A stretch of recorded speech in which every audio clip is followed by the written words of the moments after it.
This is Dan Hollings with Stomper Mobile. We're ready for session number 8. I hope everyone had a good Memorial Day weekend. And while we wait for a few more people to log on, you're going to get to watch me as I upload the PDF for session number 7. We'll be starting with the training program in the next 3 or 4 minutes. I'm just going to go ahead and upload the presentation number 8 into the Stomper Mobile portal, so you can watch me do that, and then we'll get started.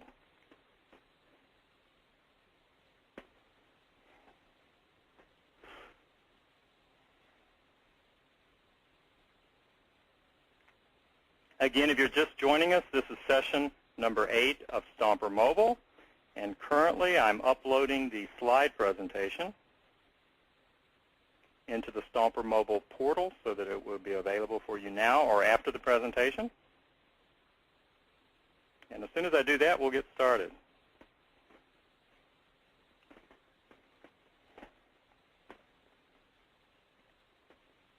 I hope everyone had a great holiday weekend. My prayers go out to all the folks down around the Gulf, which is where I'm from, Mobile, Alabama, and I hate to see all that oil coming up, but we're hoping for the best.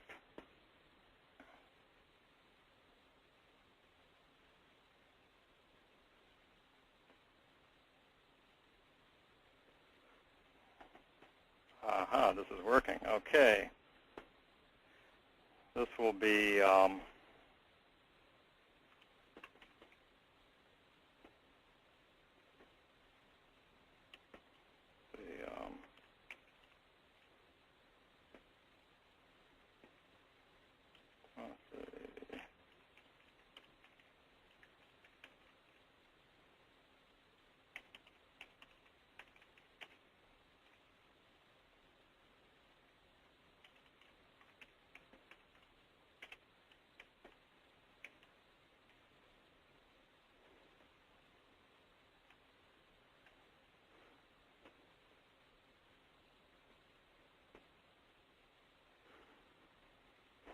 okay, again, if you've just logged on, this is Dan Hollings.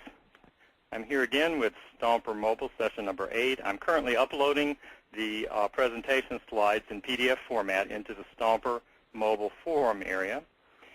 And in the media area, you'll be able to get them there. And as soon as this gets uploaded, we'll get started.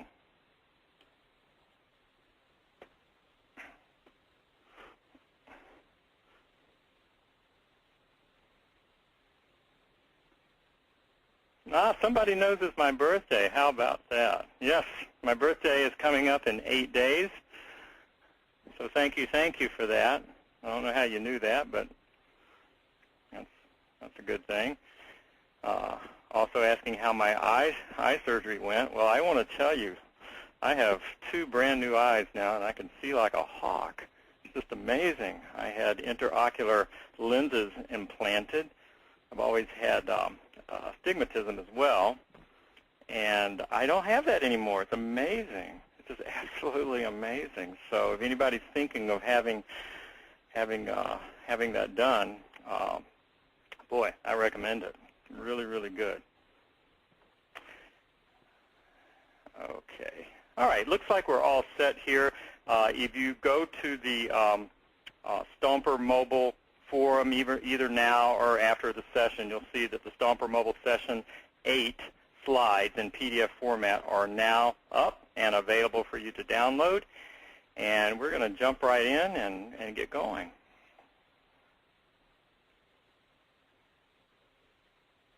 Okay, here we go. Session number 8, Stomper Mobile by Dan Hollings. That's me.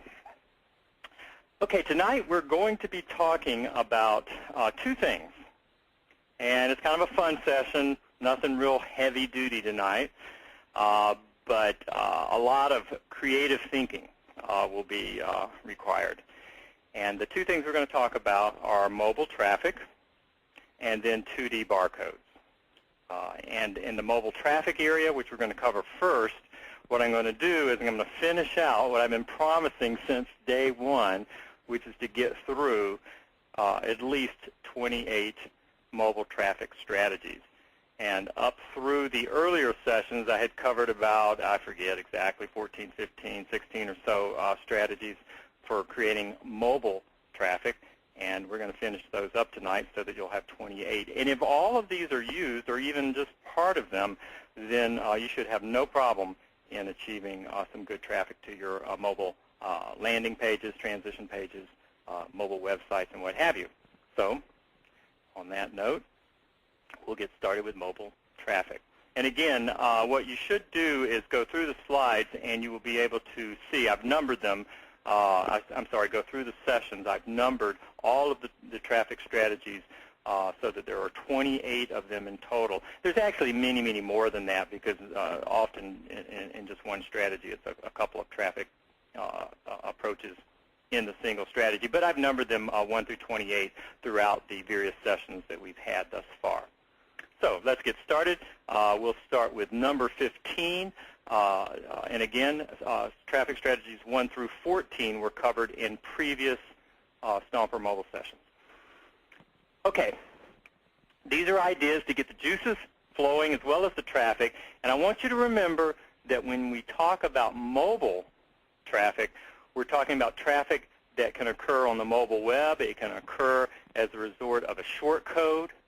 It can occur because of a click to call. In other words, traffic doesn't have to be someone going to a web page. It could be someone ringing your telephone, or it could be somebody walking into your business, foot traffic. So we're talking about all kinds of traffic, anything that connects the end user, the prospector, the customer, to you or your products or services. That's what we're talking about. Number 15, consider creating an extremely brief Why Follow Me mobile page as a subset of your main mobile site and link this mobile page to your Twitter bio. And a similar strategy, a similar mobile page can be created for Facebook or any other social media connected page. Now, I've actually mentioned this a few times before, but it's listed here so that you'll be able to remember it. And here's what I'm talking about. The reality is that many, many people that are engaging in social media, Facebook, MySpace, LinkedIn, Twitter, many of those people are on a mobile device when they engage in these social media activities. And if you have a link from your profile, your social media profile, or any page, even if it's your Facebook, a post on the wall on your Facebook or your any place really. Often, if they click that link, they're going to go to a page, and if they're on a mobile phone and it's not a mobile page, then they may or may not be able to access it. So what I'd like you to do is certainly put a link on your social media profiles that goes to a mobile page, but also start peppering as many mobile pages into your posts as you can, so that people can enjoy those, and that will get you some good traffic from social media. Now, here's what you need to do. Ideally, you'll create a special landing page for each of the social media sites that you actually spend time with. If you're really big into Facebook and you don't do Twitter, then you should just create a page that is linked from your Facebook profile so that if people click on it, it goes over to this mobile page, and it lets people know a little bit about you as it relates to your activities on Facebook. Okay, if they're wanting to know about you. But the thing that's important here is that these pages need to be extremely brief. That would be the case anyway because it's a mobile page, but quite honestly, when people click on your profile link from a social media site, they really don't expect to read a book. They just want to quickly figure out who you are, maybe see your picture, and then get on back to your social media page. So keep these short and do that. You want to do one from Twitter as well if you're using or if you're active on Twitter. On Twitter, they only allow you to have one link right there, next to your little short Twitter bio. And again, when people click on that, it should take them over to a mobile page. If you want to get fancy, you can use some code that will present them with a PC page if it's detected that they're on a PC, and to a mobile page if it's detected that they're on a mobile device. But you really don't have to do that. I think you can just make a short little mobile page and just click over there and don't worry about it. Okay, great way to create traffic. The second thing is you should search out mobile blogs that are on topics that are related to your mobile site or whatever it is that you're trying to target. Post meaningful comments and link back to your mobile page. Now, preferably, don't make your link in the comment itself. It's always better to link your comment username. You know how when you go to a blog and you click where it says comment, and then sometimes it'll have you enter an email address and maybe sometimes open up a little bitty account or at least give your name and email address and what have you. And often it will ask for a link right at that point. And that link is linked to your username, the username that gets associated with the comment that you're about to post. Well, a really nice way to do this is just go ahead and make your username something that has a keyword in it related to what your mobile page or mobile site is about, and then let that be linked, because most comment usernames are hyperlinked, and they will usually let you link back over to your site. Now, many times these are no-follow, meaning there's some special code in there that takes away any SEO value, but often it's not no-follow. It actually gives you some link love, and it's perfectly good. But either way, it's a good thing to do, because it will give you traffic if people like your comment and click to find out what's going on. That's the better way to link from a blog comment rather than trying to sneak a link into the comment itself. However, if you have something that is truly related to the blog post that you're commenting on, and you've got a page, and we're talking mobile now, you've got something up on a mobile page that will further illustrate or add meaning to your comment, then you can put that link in the comment. But if you're trying to do this quick and get a lot of them out there, then it's always better to link your username, which might be a keyword, over to your blog page when you make the comment. Okay? Do that. I know there's all types of automated systems that do all this kind of stuff, and certainly sometimes those can work out. But I feel that if you do just a bit of this occasionally, over time it starts to add up. It's very natural in the search engines. Nobody hates you because they don't think you're spamming, and in time it'll have a lot of value for you. So you could make a schedule. I actually have a little schedule or reminder that pops up, and it'll say, I don't remember exactly what mine is now, but it'll say something like, maybe once a week it'll pop up and say, hey, you should make a blog post. And I'll go find a blog some place and make a post. And you just do one a week. Guess what? At the end of a year, you'll have 52 high-quality comments out there linking back to your mobile pages. And there's a lot of value in that. Do 2 a week, and you'll have 104, and so be it, okay? That's a good way to do it, and you can save yourself some money on all of that high-tech software that'll post 100 of them at the same time, and then nobody likes you because they think you're a spammer. Okay, let's go to the next one. The next one is submit your mobile site to mobile directories and search engines. Yes, I've covered this in great detail. I just didn't have it itemized as one in the list. If you'll remember, a couple sessions ago, I actually gave you a directory. It had about 100 different places that you can submit your mobile site to, the main mobile directories and search engines. So go through that, and 100's not a lot. If you did, 10 of them a day, you'd be done in 10 days, and that'd be it, okay? So do that, and you won't probably be accepted in all of them, but you'll be accepted in a good number of them, and that will get you out there in a big, big way. The next, number 18, is Google Local or Goog 411. This is like just a whole bunch of things that Google does for you in what they now call places. So Goog 411, just so you know, is a phone number that you can actually call, and it's a local search automated system run by Google that people call, and it will help people find local businesses, kind of like just a regular 411, a directory service. And if your business is ranked #1, Google will connect callers directly to your phone automatically without question. But if at least you're on, within the top 10, they'll even search through the listing and help people do that. So it's a phone-based system. But in order for that to work, you basically have to have your business listed in Google Places or the Google Local Business Center, as I've explained in earlier sessions.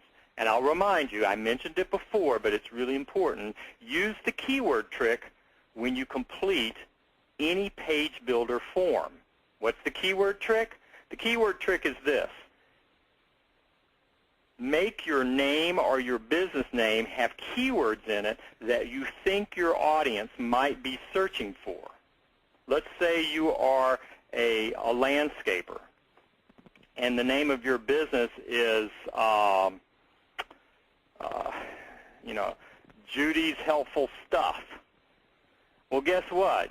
Judy and Helpful and Stuff has nothing to do with landscaping, and if you put that in the form for the name of your business, even though it might be the name of your business, it's not going to help you at all when people do searches. So what you will do is you would put something like Judy's Helpful Stuff, landscaping, irrigation, tree planting, put as many keywords that are related to what it is that you're doing, add them to your name, or maybe, just modify the name of your business for these forms, because otherwise you're going to get buried. Nobody's going to find you. And in fact, as I go through forms, whether it's for Google Places or for any other place on the web where I have to fill out a form because it's going to build a page for me, I will try to put keywords into those forms regardless of what they ask for. Now, you don't go nutty or crazy, but if it asks for certain things, just get creative with what you put in those forms. Click the button, take a look at how the page looks, and you can often squeeze keywords in. I showed you that and did that as well when we did the location-based social media stuff last week. If you go to the venues that I set up for Foursquare, you'll notice that my first name is like Dan Hollings, and my last name is Internet and Mobile Strategist, or Internet and Mobile Consultant, okay? I just put it in the form that way, and that's why I now come up so well in the local searches, because those keywords are actually part of my name, all right? I've been doing this for years. Nobody seems to know or care or even be able to figure out how I do it, and it's just so obvious to me, so it's never caused any trouble or had any problem with it. If anybody were to ever say anything, I'd change it, but heck, why not? Okay, next. Number 19, create multiple mobile pages with laser-focused SEO. All right, here's what I mean. Laser-focused means this. You don't get as much space on a mobile page or even up in the mobile title of the page as you do when you're building a PC-based web page. So everything's got to be laser-focused. Forget trying to squeeze in 2 keywords. I mean, just forget it. It's going to be one, that's it. All right? And when I say keyword, it could be a keyword phrase. And a keyword phrase usually is 2 words. Maybe you could squeeze 3 in, but you just can't get much in. And even when you start, putting information on the page itself, as you know, the pages are just very, very short in most cases. and you don't want to have too many headlines either, so there's not as much opportunity to put keywords in. So what you do, and you're forced to do this, is you just have to laser focus in on the keywords or keyword phrases that are most important. As a result of this, it's even more imperative that you create multiple pages. So, for example, if you have a local business, you're going to want to set it up so that in all of the areas that you service, that you will add location information, okay? Maybe the city, the province, the county, the postal code, and all of that. And you're going to add this location information in the title if you can, in the meta tags if you can, in your links, in the headline titles. You're going to want to put that location information in there. Now, if you don't have a local business, you still need to squeeze in your laser-focused keywords. It's just you don't have to worry about this location stuff as much. So I'm going to talk for just a moment about people who do have a local business so that you can really focus this down and be found. Let's say that you have a service area that services 7 different zip codes in your area. Believe it or not, sometimes people search for services. Maybe they need, I just had the pool guy. I had problems with my old pool service. Kept getting algae in there, and they weren't coming on time, and all of this, and I needed to find a new, pool service to come out and clean the pool. And so I go and I do a search for, pool service and put in my zip code. Why did I do my zip code? I can't type real fast, and it's just easier for me to type the zip code than it is to write Tucson, Arizona. And a lot of people do that. So you need to have a page up that has every zip code that you service.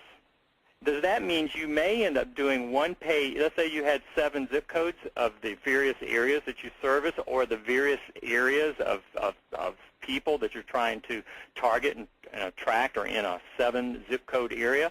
You may end up building 7 pages, one little mobile page for each zip code.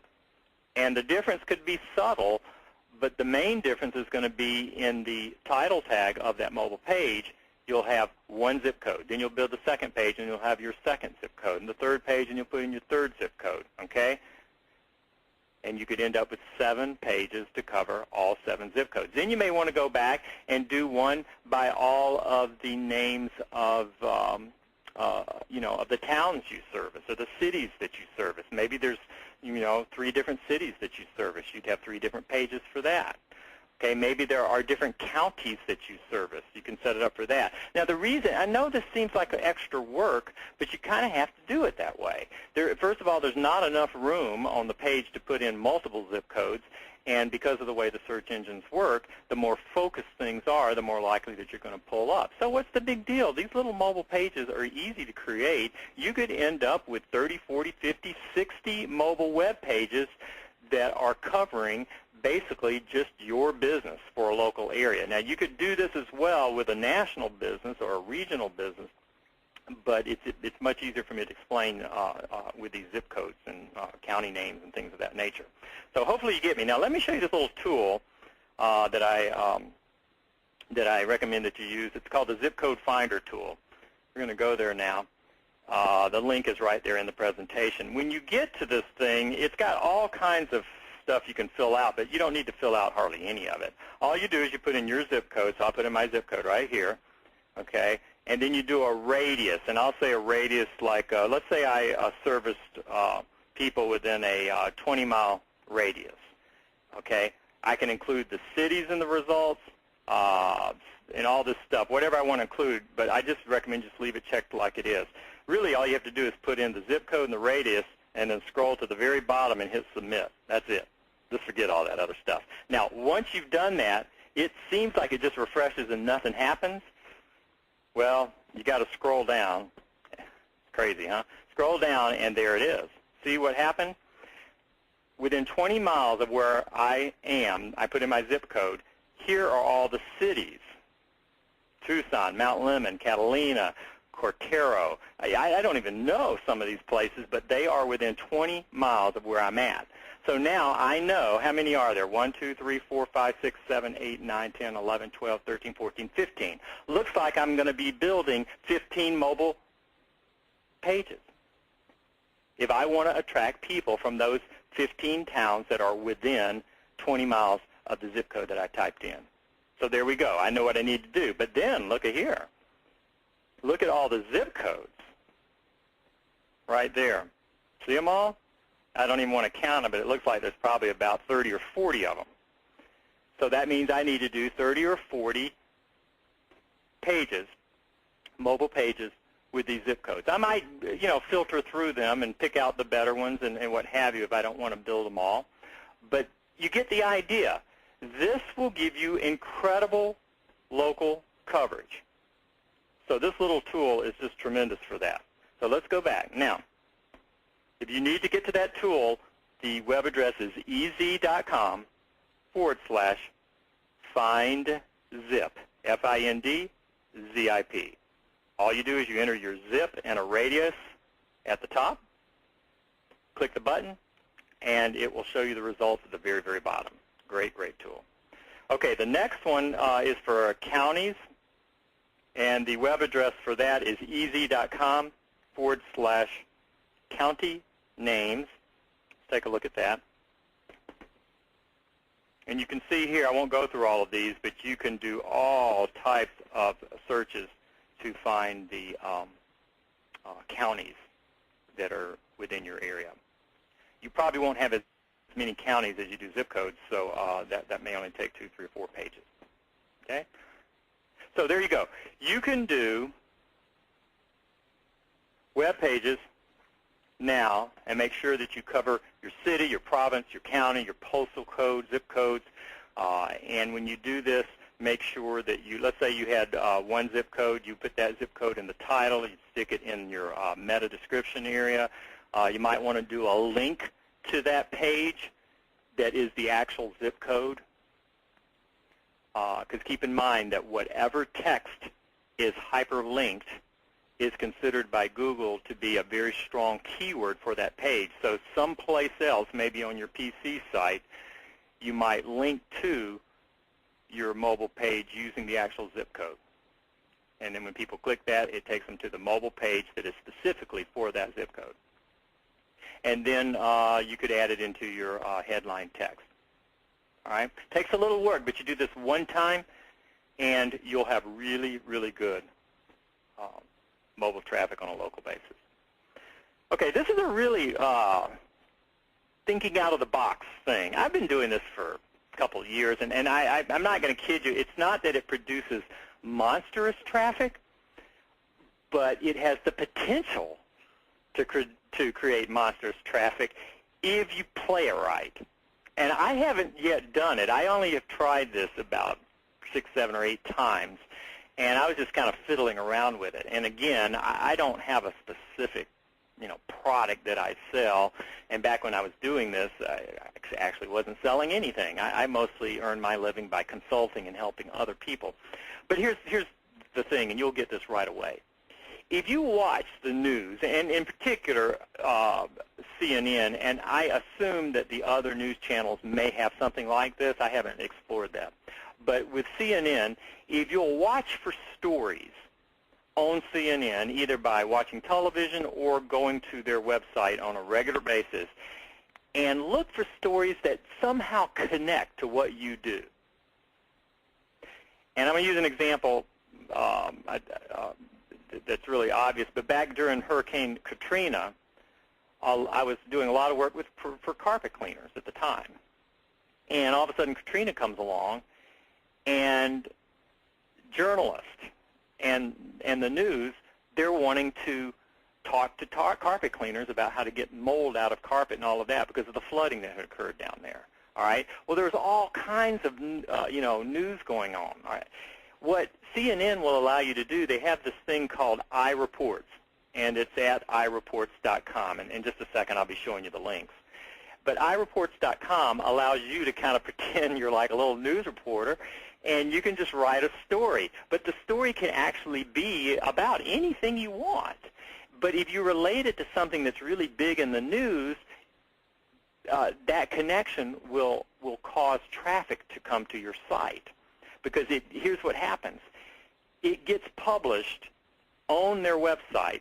I think they do review them, but they're only looking to make sure you're not putting porn up or just spam and stuff like that. But if you just put some good stuff up there, even if it's just, to tell you the truth, even if it was just blatant marketing, you shouldn't do that because you won't get any good results from it. But even if it was, it's okay. They don't care. But here's what you try to do. If you try to do a really good report that's really interested and it's really related to something that's big in the news, CNN loves to put these on television. Okay? I actually had a carpet cleaner who ended up getting his report on television, and he just got swamped. In fact, actually, he wasn't I met him as a carpet cleaner, but what he had started doing is he had found out that he could clean luxury yachts. Where he happened to live was near the water, and there was a lot of wealthy people that had yachts out there, and he was just a carpet cleaner. That was basically what it was. But he had found that during certain times of the year that he could go out and he'd charge, $5, $10, $20,000, he was telling me, to go in and clean some of these yachts. And I can't remember the story. I looked for it because I was going to post it here, but he did one of these, and it got put on CNN, and he got inundated with calls. So you play this right, and if they put it on television, you will get an absolute boatload of traffic. But even if you play it wrong, you will still get modest traffic. I've gotten anywhere from 100 to maybe 1,000, hits over time by putting these up, because they will post them all, but they select some of them to actually air on television. And you don't have to do a video. It can be pictures, it can be a slideshow, or it can be video. And all the tools are there. It's a lot like just posting something to Facebook. They have a little community over there, and you can even follow people and do all that kind of stuff, but it's all based around news reports, and it's iReports. Now, the other thing that they do is that they have assignments. And I really like the assignments because then you know that they're looking for information about this, and you can go to their assignment desk. We'll go over there in just one second and see what CNN is looking for. Then you can specifically put together a report and post that, and the likelihood that that will get aired is even higher than if you just go in there and just put in a story on your own. So what I suggest is that you look for stories that are related to mobile and or your topic or your product or your service or whatever it is that you do, that you submit your story, tie it into your mobile site, and include your mobile links. They will let you put as many links in there as you want. Now, they are no-follow, so don't get all excited about SEO value, but there are people going there, and you can actually get traffic. And so, whatever links you want to put in, you can, but you can put links to your mobile site. So tie all this together, and it's really great. And in addition, they also have a way, once you get your account open, that you can actually do all of this on your mobile phone. They realize that if people are out and you see a tornado and you film it on your mobile phone, you may want to upload that right then and there as an iReport, and you can do it right from your mobile phone straight into your account.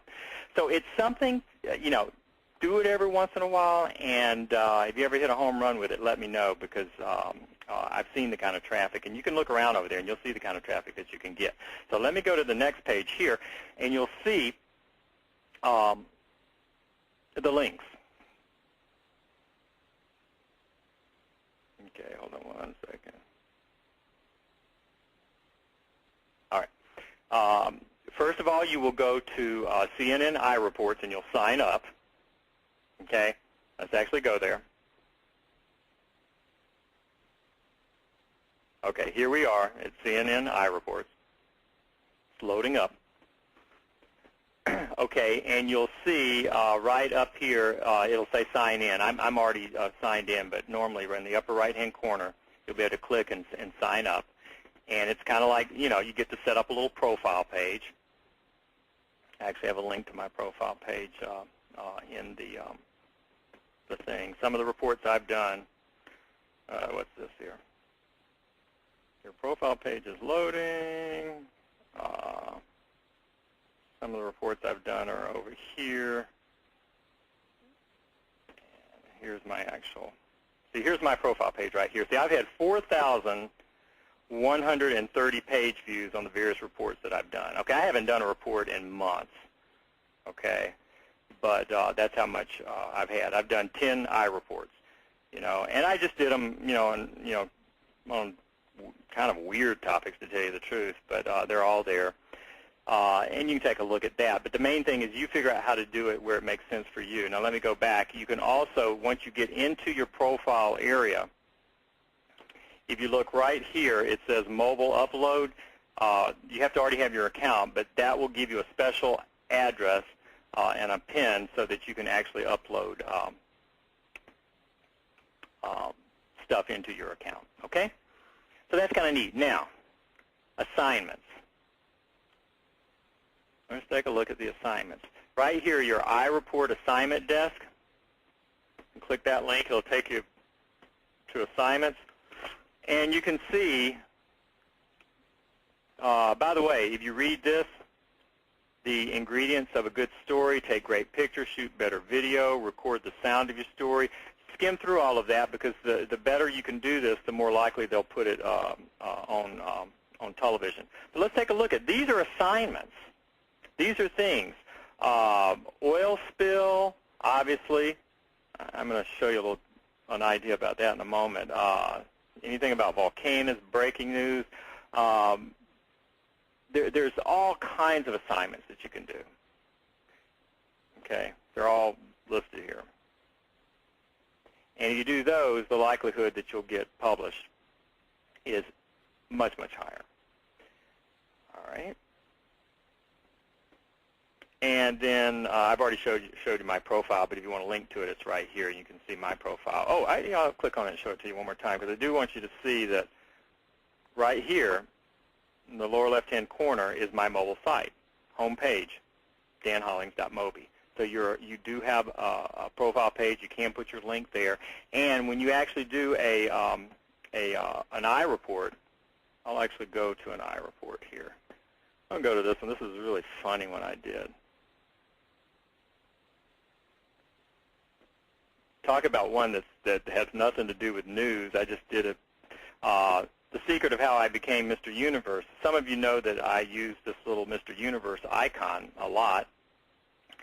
And there's a whole story behind that. I won't bore you with it tonight, but I started calling myself Mr. Universe. Well, this guy on the right here, he called me up one day, and he says, "Hey, Dan," he says, "I hear you're Mr. Universe." And I said, "Well, yeah, I'm Mr. Universe of Marketing." And he says, "Well, guess what?" He says, "I'm Mr. Universe." And if you look real close right here, you'll see his picture. He lives here in Tucson, and he does the fitness program at one of these resorts here. And he said, "I've written a couple of books." He says, "Why don't we get together?" So that is me about to do arm wrestling with the real Mr. Universe. And it's the whole story there. So it was just a riot, absolute riot, that we would get together. And I can guarantee you that I won the arm wrestling contest hands down. Oh, just kidding. Okay. So anyway, you can see that that's a whole article that I wrote here. There's links in it. There's a bunch of links in it. You can do anything you want, really, and you get to put in tags. It's really pretty neat. And this is just this is actually a video here. Okay? So that's it.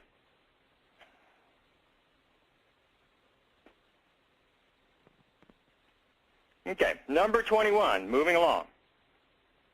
Start talking about your mobile site to everyone. Gosh, this is so obvious, but if I don't tell you and you don't think about it, you won't do it. One of the best ways to create traffic to your website, probably the best in the world, is when you talk about it. If you tell people about it, they'll actually go there, all right? I just got through talking to the guy who does my pool service. He came over about a half hour before our session tonight, and he was out there, putting the chemicals in and everything, and he says, "How did you find out about me?" And I said, "Well, I actually just did a local search, and I said once I pulled up, about 5 or 6 different places, I just started reading through all of the reviews, which is what a lot of people do. And he said, "Oh, really?" And then he didn't say anything, but then I said, "Not all of your reviews are all that rosy, you know." And he started smiling, and then all of a sudden, I didn't tell him anything else. He starts telling me the story about this lady who just for whatever reason, just started writing bad reviews about him everywhere. He probably blew it one day, and or got her upset, or maybe she just was, I don't know. But he was smiling ear to ear because he knew that review was there. And I said, "Well," I said, "you can't win them all." I said, "But I will tell you this. Most of the reviews were just glowing, and that's really why I called." And I understood that everybody gets a bad review every once in a while, but I read every review. And we got to talking. He says, and then he asked me what I did, and I told him, and he says, "Well, God, I could use some help with local marketing." And I told him very quickly, I'm not looking for any local clients and whatever, and because I'm really not. And I said, "But I don't mind giving you a tip or two here and there." And I said, "But you can go to my site, And by that time, his phone rang, and it plays a familiar ringtone, and so I know immediately he's got an iPhone. He doesn't take it out of his pocket because he was talking to me and he didn't want to be rude, but I knew it was an iPhone. And as soon as I realized he had an iPhone, then I said, "Well, you can just go to my mobile site, Dan Hollings." He knows my name. I'm going to be a client of his, danhollings.mobi. Guaranteed, 100%, he will be at my site, okay, tonight. Okay? Just do that on a regular basis. Now, if you happen to be a presenter or a speaker, you should always be telling people your mobile site, because guess what? When you're speaking, especially if it's a live event, probably all of the people that are watching or listening to you are without a computer, but most of them will have a mobile phone with them. So go ahead and give them a mobile link. In fact, you can even set up special pages for your events that you're speaking for and have a special kind of, page that's related to the audience that you're speaking to. It doesn't take as long to set up these little mobile pages, and once you get in the hang of it, that way you can generate some incredible traffic. You can get people to opt into your list. You can get people to have a place where they can download your presentations. You can sell them things that you've mentioned in the presentation, just by giving them a special mobile link. All right? And then make sure that you put your links in all of your presentation materials, your slideshows, your handouts, and all of that kind of stuff.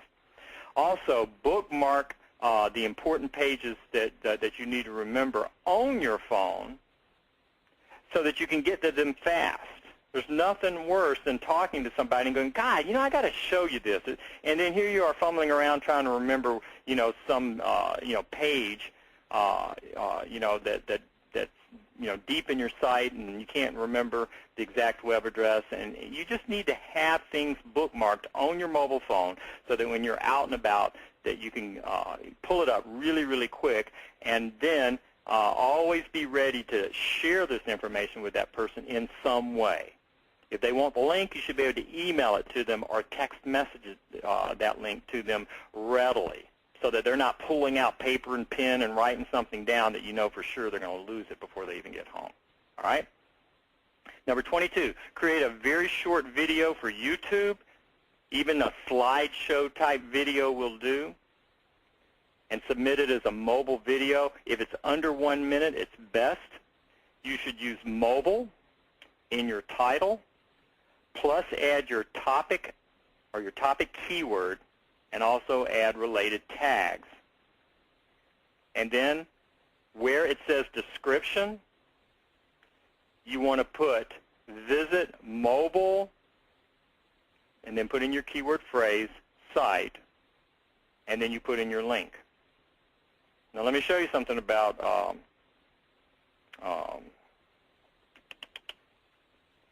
YouTube here. Let me get out of this and go over to YouTube real quick. I want you to see why this is important. By the way, when you do your YouTube video, make sure that you put your mobile links or a short code and a keyword in the mobile video if you want to. Do that. I'm going to quickly sign into my account here and just show you what I mean by this description. Whenever you have a let's see my videos.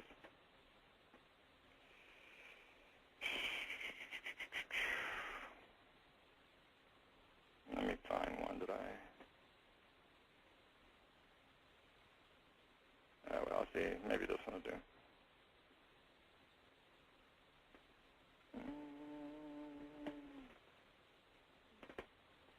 Description. Okay, no, I didn't do it on that one. The description only lets you see, maybe it's on this one. Yeah, here it is. This is one I did for a client. All right, yeah, good. Okay, this is one that I did for a client, okay. He teaches you how to live to be 100 years old, all right. But anyway, you'll notice that right here is the description area. And if you make something really short, like more info, and then you put the whole link, including HTTP, then it will show and it will be hyperlinked. Because, you know, as people are watching this video, your little short video that I've recommended you, and you should do this with all your videos, but if they're interested, they need to be able to get to a link really quick. And if you make it really short and put the link there and include the http://, then it will link. What so many people do is they make their description, you know, a little long, and either they don't put a link or they put the link at the end of the description, and unfortunately YouTube only allows, you know, like about 5 or 6 words before, then you have to click this in order to see the whole darn thing, all right? So let me show you another one, and maybe you'll get the idea. Yeah, here's one. Okay, here's one where I did not do that, primarily because this is a site that's not even up yet. But you see here my description, and I went on and on and on, and I never put a link. That's not the best way to do it. If I hit this, then it spreads on down, and you can see more, and I could have had a link there. In fact, I did put a link right here, but guess what? I didn't put HTTP: in front of it, and so it didn't automatically hyperlink it. All right, so let's go back over the presentation. I know this is a fine detail, but it's so simple, and it took me years before I even figured it out, and it's just so darn simple. Just put something really short like visit mobile landscaping site, and put http:// and then a url.mobi as your description, and then it will appear right next to your video. The link will be hyperlinked, and it will be visible as people are watching the video. All right. The most important part of a YouTube video is the title, so make sure that you include your keywords and the word mobile in the title, and make it short if indeed you're intending people watch this on their mobile phone. Okay, great way to get traffic. And then, of course, link to this thing. You know, link to your YouTube video as well. Okay.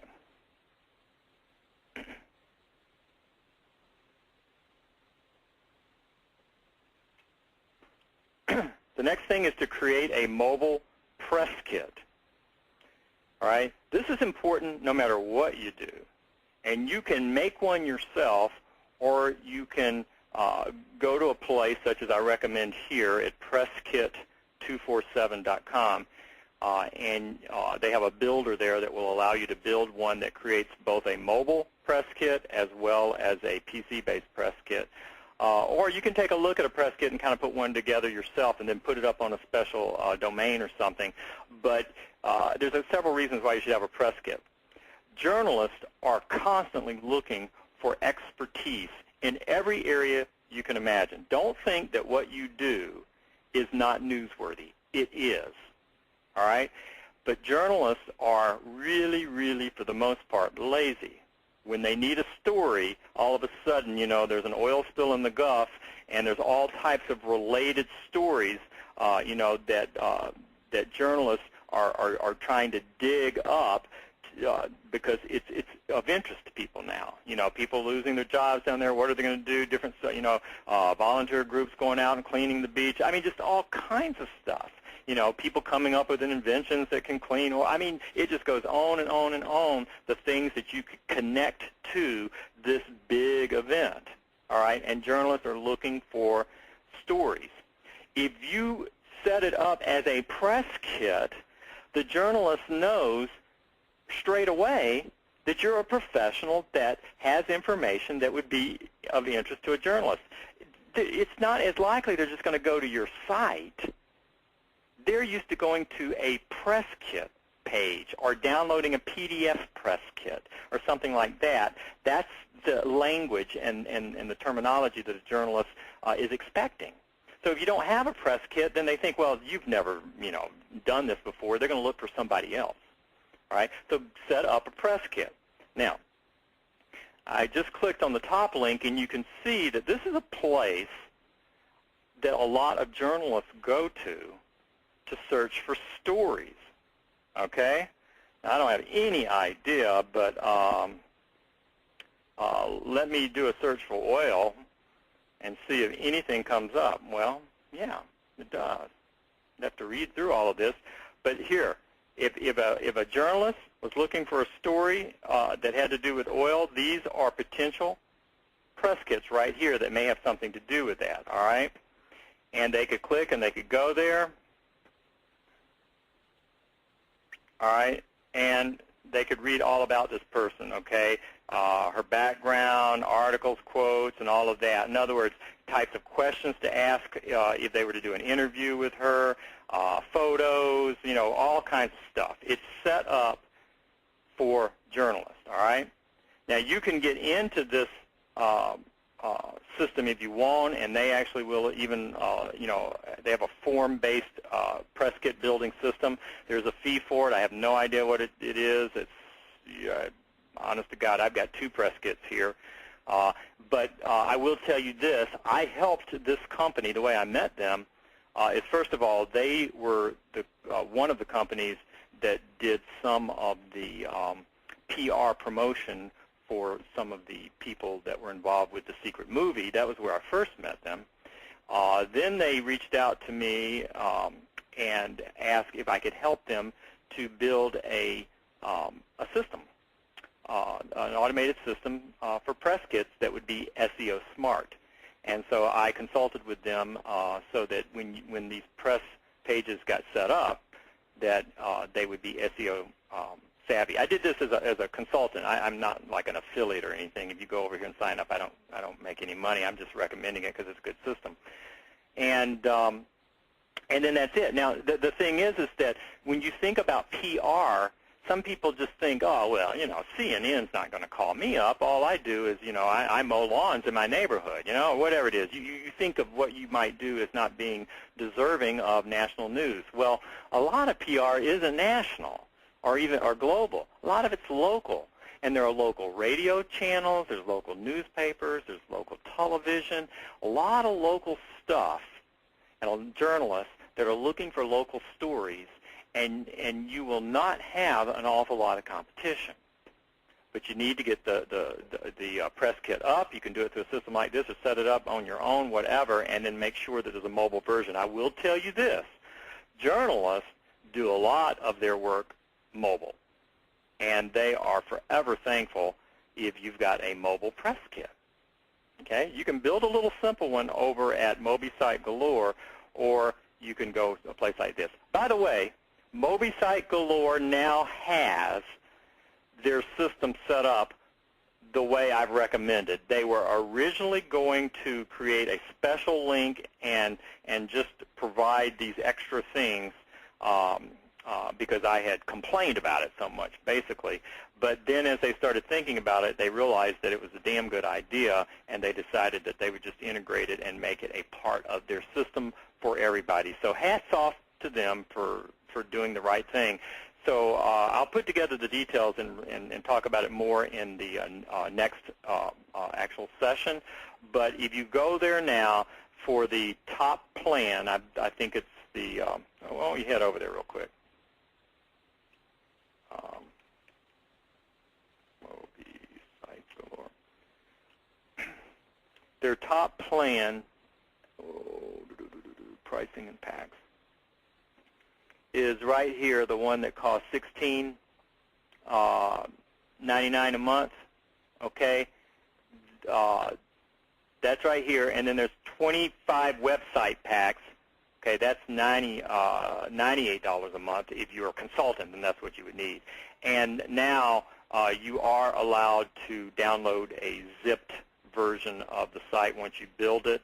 I believe that's available both on the advanced and the 25 website pack. And you can download it, and that means that you can build your site and then download it and put it up on your own domain and on your own server. So that's done. All of the things that I asked for are included there.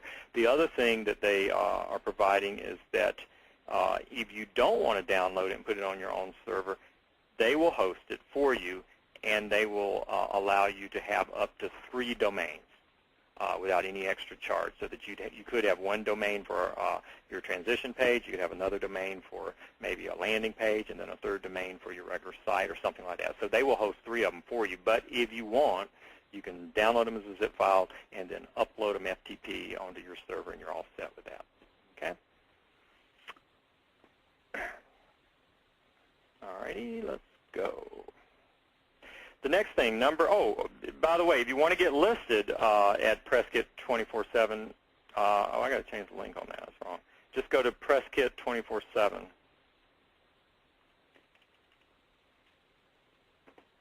And you can click around and read in here, and it'll talk to you. Pricing and all that's here. All right. Good company, good services. Okay, the next thing. This is really creative idea here.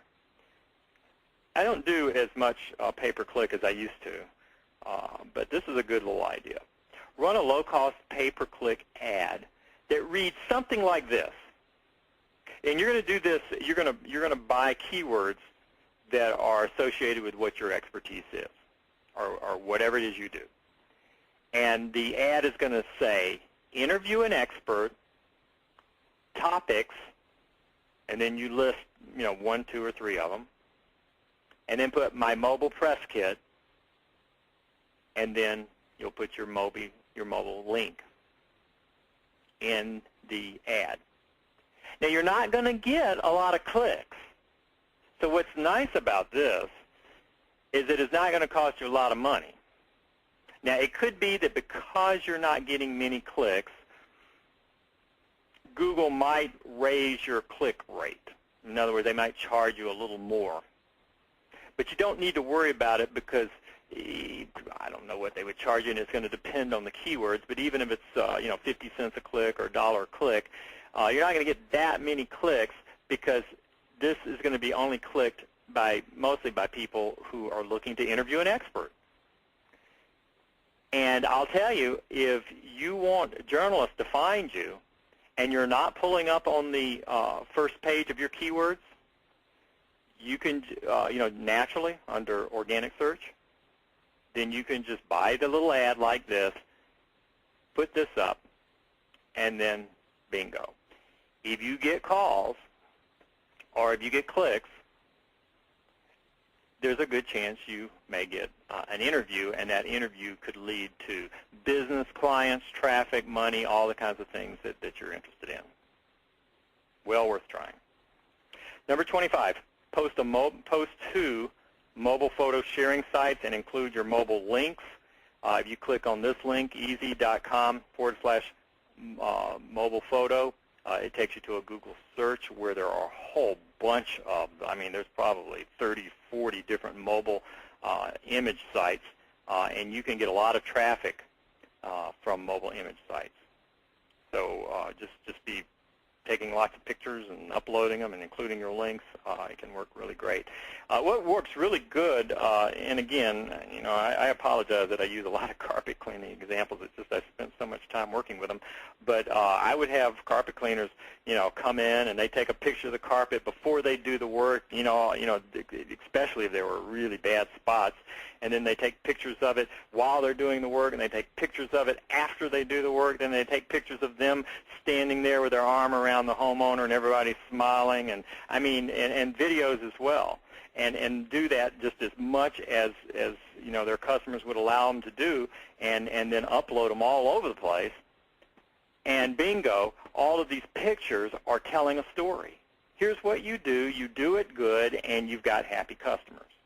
And it's all told mostly in pictures, and you put some links in there, and bingo, that'll drive you traffic. Okay, and number 26, make sure you add your mobile site links to any podcasts that you're doing.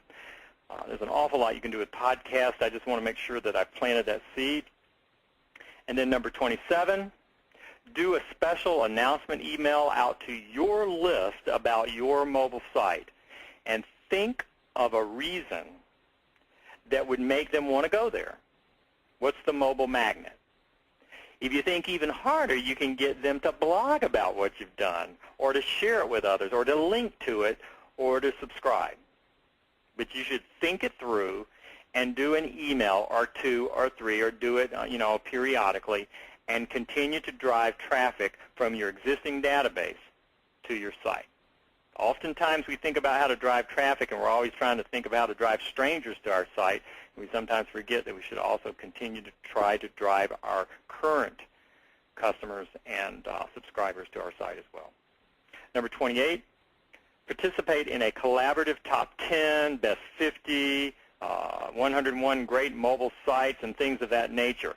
Now, I know what you're going to say. You're going to say, well, yeah, that'd be a great idea. I'd love to be on, like, the best 50 mobile site list. How do I do that? Well, the easiest way is you start it. You create it, all right? And don't get trapped into what I've got there. It could be the top 15, the top 20, the best 25. I mean, it's just amazing how much traffic that you can get from these lists of things, or collection of sites that are called best this, top this, 101 this, and what have you. And just go out and grab 49 other sites and make sure yours is one of them, and then you've got the best 50 mobile sites on the web. Put it up, call it that, put it up on a mobile page, and then do some linking to it using proper keyword linking and all the SEO stuff that you learn from other programs. And bingo, there you are. That's the way these lists get started. Now, I know there are lists that are maybe done by Mashable or by, whatever, David Letterman and stuff like that. And who knows, maybe you won't ever get on those lists, but it doesn't matter. I have seen so many lists that I know somebody just created them, and they rank really well. And you will be surprised at how many people actually search for things like that. They just want to know the best of this, the top of this, okay? And do some synonym searches on the words top and best, so that you can come up with other things that people, might be calling these lists of things, okay? Great, great idea. Make sure you put my site on the list. Okay. And then again, I actually started with this statement, I believe, in one of my very first sessions. Never do another campaign without adding a mobile element or strategy to it. Even if you can run fast barefooted, you can run faster with a good pair of running shoes, especially if there's rocks. It takes very little time to put on your running shoes. It takes very little time to build a mobile page, to add a text message element, to do a 2D barcode. It doesn't take that much time. So since you're already probably doing campaigns anyway, just add an extra day or an extra, couple of hours, and think through what you can do for mobile and start weaving mobile into everything. Never do another campaign without adding some type of a mobile strategy to it. It should just be part of your habit. It should be no different than the way you think about SEO. I mean, a lot of people, when they build a page, it's just like they can't even go to sleep at night unless they've got the right title on the page, and they've got their keywords and description and the meta tags, and they've done some of the SEO tips and strategies and tricks and things that you've learned along the way. All right, it's just something you do. It's the same thing with mobile. You just make it one more thing that you just bother to do it every time you do a campaign, and you'll get better and better and better at it. And what's going to happen is that parallel to you getting better and better at doing this, at the very same time, the market is going to get hotter and hotter and hotter about wanting to engage with those people that are doing it. We keep seeing it. I mean, it is just, you cannot, look at anything these days without seeing that mobile is it. I mean, Apple. I've always been a big Apple fan, but we can basically, thank Apple for coming out with the iPhone because, the iPhone kind of, was the tipping point.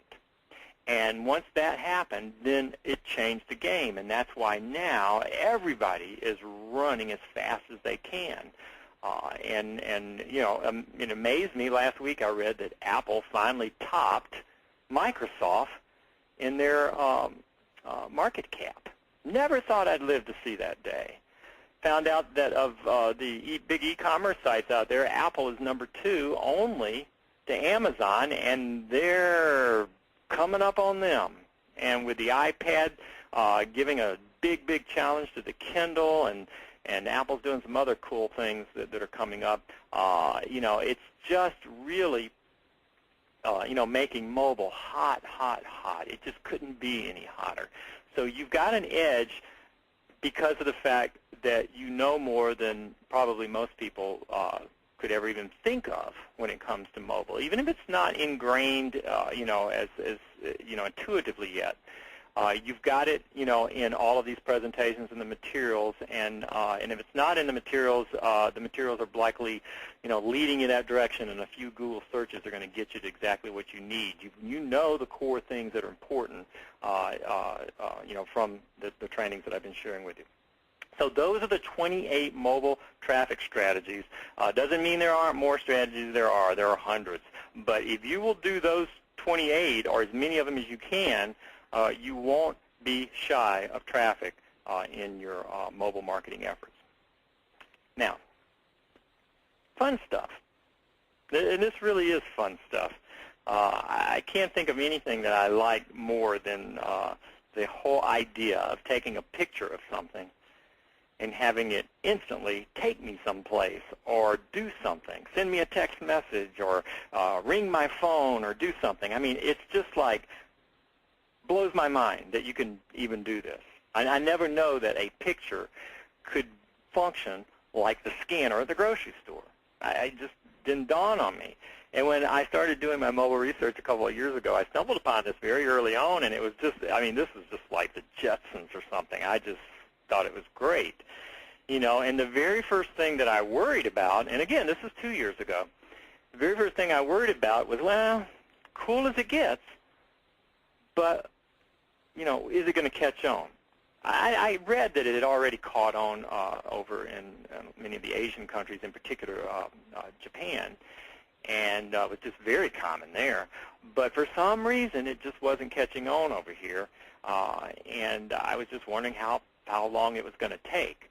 And it seemed to just kind of be going slow for a while. I put a 2D barcode on my business card about 2 years ago, and in fact, not only did I put it on my business card, the name of my company, I own 2 companies, but the name of one of my companies is Bridge Gap Marketing, and the 2D barcode is the logo. Okay? I doubt I'm the first person to have a 2D barcode as a logo, but the 2D barcode is my logo, and I thought, wow, I'll just really make a statement here.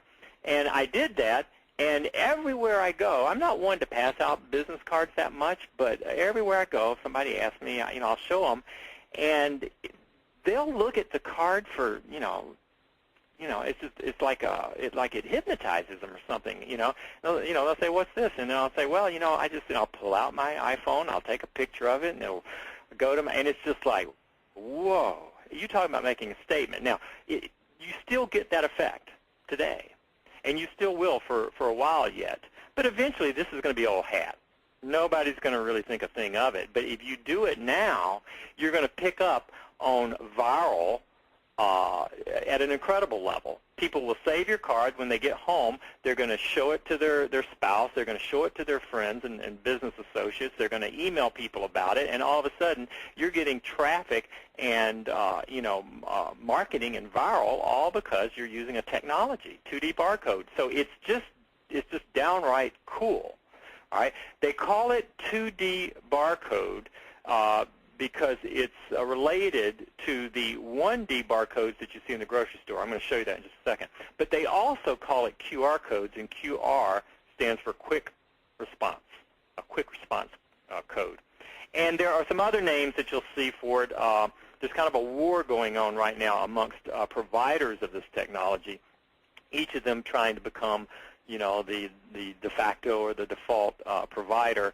And I think that war is going to go on for quite a while, and I'm sure there'll be a few that, you know, come to the top. But I think there will always be quite a few players out there.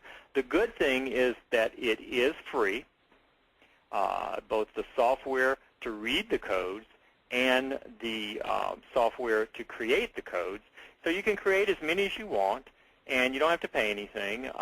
Some of the more advanced readers might cost a little bit. I think the most expensive one on the market costs 99 cents or maybe a little more. But so this isn't something that's a lot of money, but it is extremely, extremely powerful. Now, my concern about it not being automatically or built into mobile phones is going to gradually go away. It's already starting to be put into some phones, and I'm pretty sure if they haven't done it already that Android will have it in there, because we already know that Google is starting to use these barcodes, and they're even mailing them out to local businesses and having the local businesses post them up as posters or stickers on their business fronts. So it just stands to reason that they're going to build it into their phone. And if they build it into their phone, then naturally, you know, iPhone's going to do the same, and all the other smartphones are going to do the same. In Japan, it's already built into the majority of the phones. And so it's going to already be there, and people will begin to use it. It's just a standard way of doing things. We're going to get there. But in the interim, don't think that you can't use 2D barcodes because your customers or your prospects don't have it on their phone. In fact, that is your opportunity to become the teacher, the trainer, the magician that shows your customers and prospects about this technology. And the way you will show it to them, I recommend, is by creating something fun they can do that will make them want to download the software. A contest is the best idea. I mean, you just think about this. Let's say you had never heard of 2D barcodes. Of course, you've got a mobile phone. And by the way, this works on virtually all mobile phones. They don't even have to be smartphones, as long as they have a camera in them. Okay? And so let's assume that you had never heard of any of this stuff, and you walked into a local, you know, pizza parlor, and they're telling you, hey, we've got a contest. All you got to do is take a picture of this, you know, little funny thing here that we have on the sign or on a flyer or something. Take a picture of this with your mobile phone, and it will instantly tell you whether you win a pizza or you don't win a pizza, or some kind of a contest, you know, and make it relatively easy for them to win, and maybe everybody wins.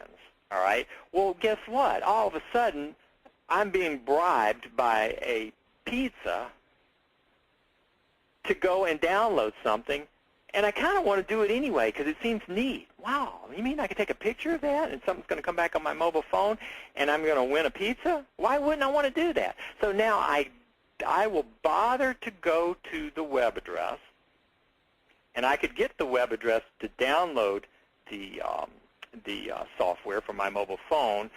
You're going to get it from the business owner, or your customer is going to get it from you, and you can give it to them either by printing a short URL in the contest, or they could send a mobile keyword to a short code, and you could you know, auto-respond it back through a text message so that they have the link and they can just click on it, or you can email it to them. But I will go and I will download this application, and I've got it on my phone. Now I'm going to test it. Where am I going to test it? I'm going to test it at that business. Or in your case, your customer will test it with you in your contest, and as soon as they do it and it works, it's like, whoa, this is cool. Then the viral starts. They're going to show it to everybody. You're going to get all of that. But guess what? You've now trained your customer. You've got them excited about this technology. You've got them to install the software on their mobile phone, and any other campaign or promotion that you do henceforth never have to tell them a darn thing. As soon as they see the barcode, they're going to know what to do. So I think it's great that people don't have the software on their phone. Absolutely great. Because I'm going to run a contest. I'm going to get, we actually did this with some carpet cleaners. We got, every time they would go, they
Hi, everyone. Okay, there's Dan. He's going to dial back in. Just be patient. Thank you so much. He'll be right with you. Okay. Can you hear me? Can you hear me, Andrea? Yeah, now I can hear you, Dan. Okay. Okay, thanks. When did I go off, Andrea? You were right in the middle of a sentence, and it was super interesting. And now that you asked me, I can't remember. You're talking about the 2D barcodes, and that there's a lot of competition, and then it was a little past that. Okay. Okay, very good. Okay. I apologize for that once again. Our good friends GoToWebinar. All right. All right. Here's the difference. The one thing that I covered that I might have that you might not have heard is that in order to get people on, to get them to download the software to read these barcodes, you need to create a contest or something fun to engage them. Then once they have that software, and because they've been motivated to do it, and you let them win a little something or give away a little something, then you're set. They will always have that software on their phones in any campaign that you do. Henceforth, you will not have to worry about them knowing how to do it. They'll know how to do it, and they'll be glad to do it, and they're all set. All you have to decide is which software you prefer. And I'll show you the different choices in just a moment.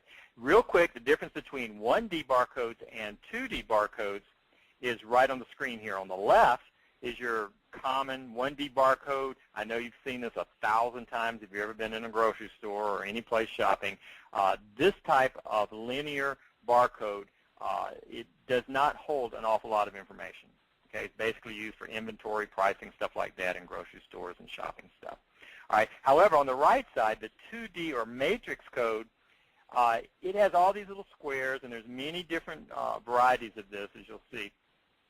And this holds a lot of information, and this is the one where if you take a picture of it with a phone that has the proper software on it, then, and it doesn't have to be a smartphone, just needs to be a camera phone with the proper software on it, then it will allow a person to go from a click of the camera phone to a web page. It can generate an email. It can generate a link to a video. It can generate a phone call, like a click-to-call, just automatically makes your phone ring. It can do basically anything that a hyperlink can do, and then a few other things. It can also create text messages as well. So it's like a hyperlink on steroids, and you can put it on anything, and you will see as we go forward here how creative you can be with this thing. And that's what I'd like for you to do, is to be super, super creative. There are many providers of the 2D barcode and QR readers out there. 4 that I've recommended earlier are on the screen here: QuickMark, BTag, NeoReader, ScanLife. There are others. You can certainly check them out, kind of play around with them a little bit, and if they work for you, then they're probably fine, and go forth. So don't assume that these 4 are the only 4. QuickMark is one of the ones that Google is currently recommending. Who knows? They might even buy them. I don't know. But Google also does recommend others. And, in fact, they recommend BTag, NeoReader, and NeoReader. I really like ScanLife. In fact, my favorite are QuickMark and ScanLife. But I like ScanLife, and ScanLife is doing some really, really cool things out there. So play around with them and see which one you like. But settle in on one and let that be your primary, and then that will be the one that you want to learn real well, and then you'll create your contest with some type of thing that you do so that you can get your customers to download the software, and then they'll either download the ScanLife or the QuickMark or whatever version of software that you like, and then they'll all have it. Some of these systems will actually read across multiple brands. In other words, the QuickMark system reads, I think it reads the Data Matrix version, and I think it also reads, I'm not sure if it reads ScanLife version or not. But you just have to figure it out, play around with it a little bit until you figure out which one you like the best. Okay. In fact, here's a page that talks about, I love the headline here, Google introduces physical world hyperlinks to the U.S. Look at the date on that, 2008. 2008, okay? They did introduce them to the world, but they kind of drug their feet, and it's only recently that they really, really started doing some stuff. On the left is a more recent article from December, last December. See that funny 2D barcode in the store window? It might pull up a Google listing, and indeed, you can actually generate a little sticker or poster in your Google Places or Google Business Center area that you can put up on the front of your business if you'd like to create a map that would help your customers. Still can't quite get that. If the customer is standing in front of your business and they take a picture of this 2D barcode, it gives them a map, and I'm thinking, well, wait a minute. If they're already in front of your business, why would they need a map, you know? So, well, anyway, maybe Google will figure that out later. Okay, now, here's what you have to do. What you want to try to do is you've got to place these 2D barcodes on your materials and your products or what have you so that people can take a picture of them. But just because they see this funny little thing doesn't mean they're going to automatically know what to do. So you've got to put some instructions with it. And there are 3 examples here, and I'm not saying that these are the are the best examples, but I'm just showing you 3, and we're going to talk about it for a moment here so that you can come up with what you think will work best with your customers. But on the left, you can see it says Scan with ShopSavvy. Download at shopsavvy.mobi. And it's got a picture of a phone there. It's got a little picture of your Apple sign and your Android so that people can see that it works on that. So anybody looking at this, they might have to think a little bit, but they might be able to figure that out. I don't think it's totally intuitive, but, you know, people might figure it out, okay? It's got a little phone icon. That's important, you know, and I know it's going to work on my iPhone or my Android. It says Scan with ShopSavvy. Well, you know, that might not be clear. It might have been better for them to say snap a pic or take a picture, something like that. It does say I need to download something, but it's not real clear that I need to download an application in order for this to all work. I might even think, you know, if I take a picture that it will cause this download to occur. So this one looks nice. I think it could be reworded a little bit and made better. It's got some good things and some bad things, but that's one that's being used by one company, and I want you to just look at it so that you could think about how you're going to need to do yours. Okay, the one here in the middle is one that I did. I kind of did it quickly on the spur of a moment when I was asked to write an article for the StomperNet magazine. What do they call that? I got a picture of it in a moment here. But anyway, basically, there's an article that I published in the Net Effect. That's it, the Net Effect. And the article itself is talking about 2D barcodes. This was it was a couple months ago. And I included 2D barcode. Now, you'll see what I did is this, and I kind of like this format, is at the top it says snap a mobile pic. So it's telling people to take a picture. All right? There's an icon of a phone right here. I like putting a little mobile phone icon because that lets people know that this is somehow related to mobile. All right, and then I like to set things up as steps. I love it when there's either 1 step, 2 steps, or 3 steps. So what I say is in step 1, get barcode scanner app for your mobile phone, and then there's the link.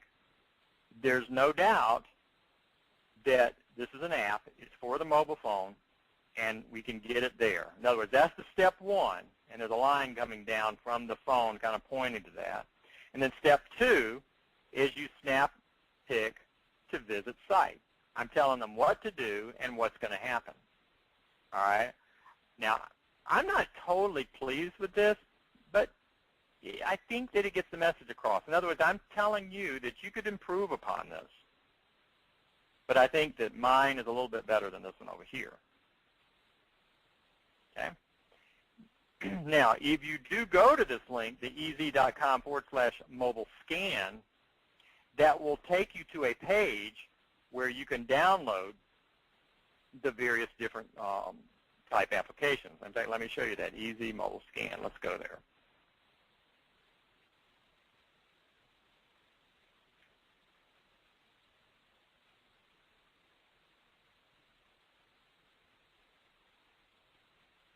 Okay, you can see what this looks like. Now, naturally, they actually set it up a little different if you're on your mobile phone, but I'm opening up the page real little so that you can see that it basically just lists all the different types of phones, and then you would click on whichever one, and then it would tell you what you need to do to install it. I will tell you this.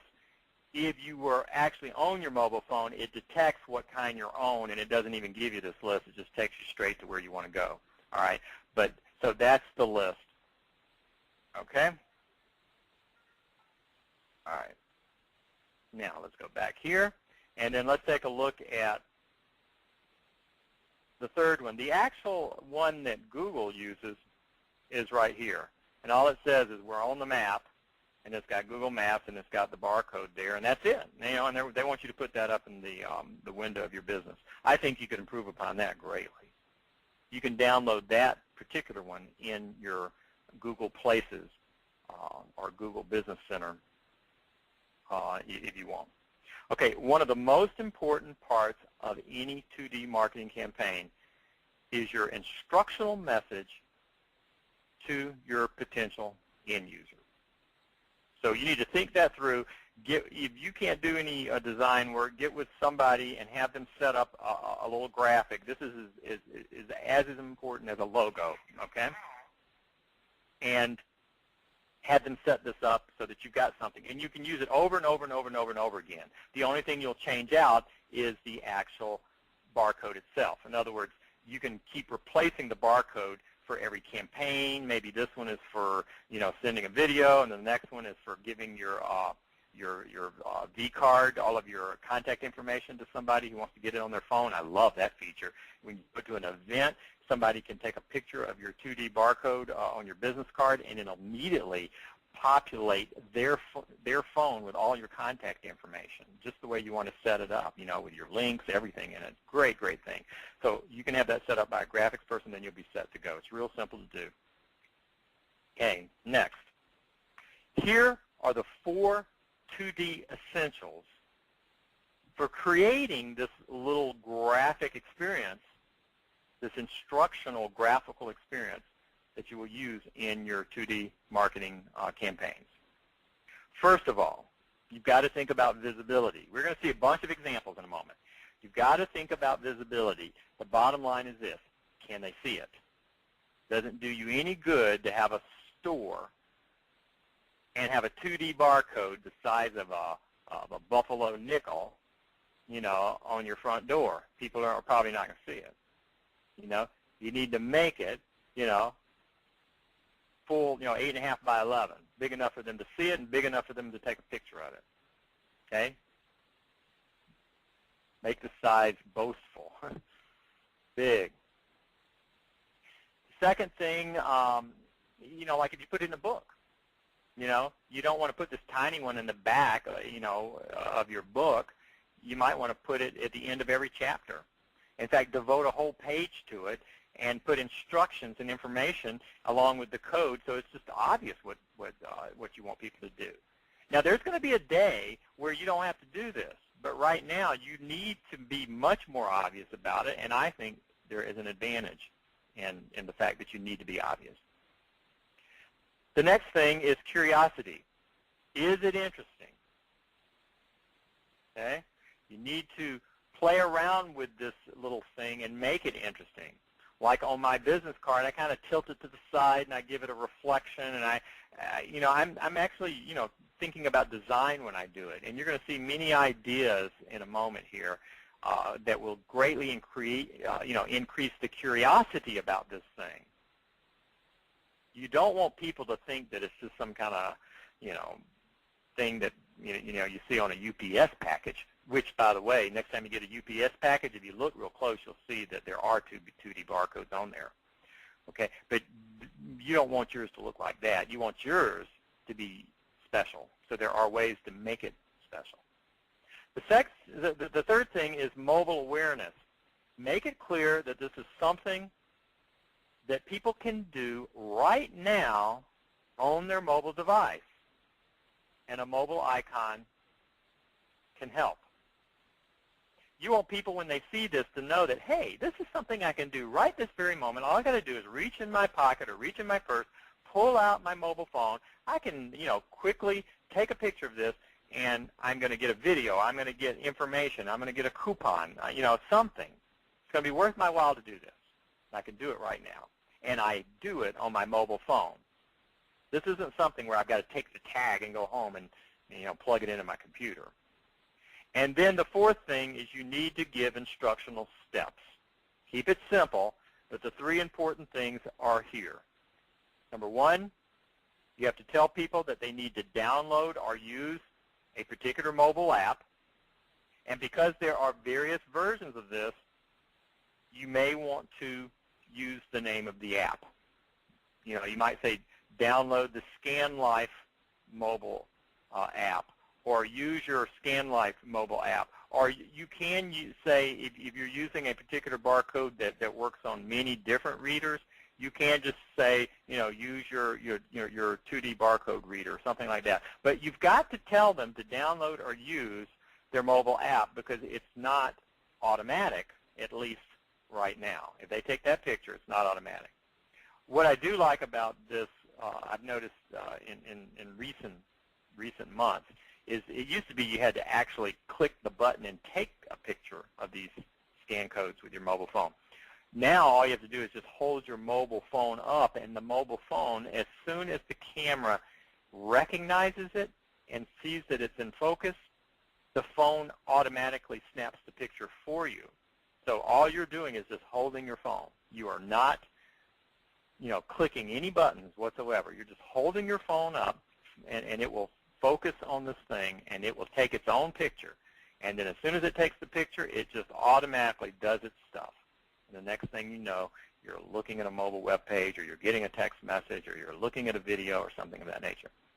The next thing in the instructional steps is you have to tell them to snap a mobile picture, take a mobile picture. You've got to tell them that. Some people say scan. Maybe that word will have meaning, eventually, but I think it's a little bigger jump for people to conceive of their phone scanning a barcode with the camera. People are used to taking pictures with their camera, not scanning. So if you say scan this code with your mobile phone, some people may get it. Some people may think, wow, what's that mean? How do I scan something? Whereas if you just tell them to take a picture, that's more obvious. It's more direct. So that's what I prefer. Either, snap a picture, take a picture, something like that. And then finally, make sure you tell them what to expect. In other words, what will happen. Don't just have them take a picture and then just, you surprise them. If it's going to be a video, let them know. If it's going to be a text message, let them know. If it's going to be that they're going to visit your site, let them know. If it's going to be that they're going to get a discount coupon, let them know. Obviously, if you give them an incentive, they're more likely going to do it. If you were standing in the store and it said, take a picture of this and you get a 10% coupon, I bet you'd be downloading an app and you'd be taking a picture. Okay? But if it was just to take a picture of it so you could see the same thing in 3 different colors, I doubt you'd do it. All right? Now, let's talk about various ideas. And this is just pure creative. I could go on and on and on and on about this. So we're just going to run through these kind of fast, and I'm going to expand your mind here. All right? Some of these have to do with being in a store or at an event or on a location, and later we'll talk about other ways you can weave these in. But let's imagine this. You've wanted to see a movie for months, the lines are long, the lobby's packed, and everyone's waiting. Why just stand around? The poster in the lobby has a 2D barcode on it. And if you start looking, many of them already do. Okay? One snap on your mobile phone and you're watching a one-of-a-kind movie trailer with special effects, interviews with the stars, show times, and more. And you can receive a mobile coupon right on the spot for free popcorn. Would you do it? I bet you would. Okay? Now, as you experience each of these ideas that I'm going to share with you, what I want you to do is to think, well, okay, that's a good idea, the free popcorn. I get it. What could I do that would be the equivalent of free popcorn for my product or my service or for my business or when I speak? What could I do where people could do something, take a picture of something, and they get the, quote, free popcorn? That's what you're looking for here, the free popcorn thing. Okay, here's another one. Browse a local gallery as art comes alive with displays that feature 2D barcodes. You'll know the history, the artist, the medium, the passion behind the creation. Every piece will have meaning. What does this have to do with you? It doesn't have to be a gallery. People could be walking into your store and they could take a picture of the 2D barcode on every single thing that's in your store. They could also do this with every single page on your website. Because believe it or not, there's a lot of people that would like to get the information from the website that they're looking at on their PC and move it over to their phone because maybe they started looking at your site and then their spouse called them and now they got to go and they want to grab it real quick on their phone so that as they get off wherever they're at, they can continue where they left off. And a 2D barcode would allow them to do it, pretty quick. Okay? But the point is that these 2D barcodes allow you to expand upon the information related to items. In this case, it has to do with an art gallery and the ability to add more meaning and information to what it is that the people are looking at in the art gallery. How about this? Oh, I love this one. Imagine that every product in a store has a 2D barcode that you can use to access coupons, availability, product reviews, delivery, and warranty information directly from your mobile phone. And look at this. You got to look kind of close. But right here, this is a little plastic sign. It's actually on a stand, and it's in front of these models. And as you walk in the store, I put this big white arrow here, but as you walk in the store, this little display thing here, I'm not sure what it says because I don't have a close-up of it, but it probably gives you the instructions as to what you should do. You would take a picture of that, and then that would give you more information about this fashion collection here. Isn't that cool, how they did that? And that's just, you can buy these little plastic displays where you can stick something in it, you know, at OfficeMax or what have you. You could do that at a store. Now, if you're a consultant, you've just got this great idea where you can now walk into a person's business, and if they're selling things, you can turn the whole darn business into this mobile experience. You know, so we've gone beyond the text messaging and the location-based social media. We're actually making their store interactive. You know, we can have videos, we can have audios, we can have coupons, we can have more information. Okay, all kinds of stuff. They could share it with a friend right from the store. Gosh, I'm looking at this outfit. This would look great. Oh, you know, my girlfriend, you know, would just love this. I'm going to shoot it over to her real quick. You could have a refer a friend go straight from one of these 2D barcodes right from the store. Over here, you can put it on the tags where they could get more information right there. You know, if you're trying to figure out whether, you know, what are the washing instructions and what have you, you could have it there. You know, all kinds of stuff. What's the material made out of? All kinds of things. I like this one a lot. This is wine, and this is actually starting to happen on wine bottles, where you just take a picture of the 2D barcode on the. If you ever bought a bottle of wine, you ever noticed how most of them don't tell you that much, and you certainly don't get the reviews and the ratings and, you know, all that kind of stuff. I'm not a wine expert, but you don't get all that. And so if you're standing there in the store and you're trying to figure out a good wine, if they had on the bottle a 2D barcode and you could take a picture of it and then it would bring back the different wine ratings and reviews and everything, wow, would that ever be cool? I think you're going to see this expand where it becomes something standard on most wine bottles. I mean, it is absolutely perfect for that. So it's starting to happen, and I think that's really a good thing. Next. I like this one too. There was a PR campaign, and what they were seeking to do is to break through the noise. In other words, there was a lot of other stuff going on in the area. This was, I forget which country this was done in. But anyway, and they were trying to break through and bring attention to a particular cause, I believe, that they were doing. And so they got the idea to go out on the beach and to create a 2D barcode sandcastle. Yep, that's what that is that you're looking at. It's a sandcastle that's a barcode.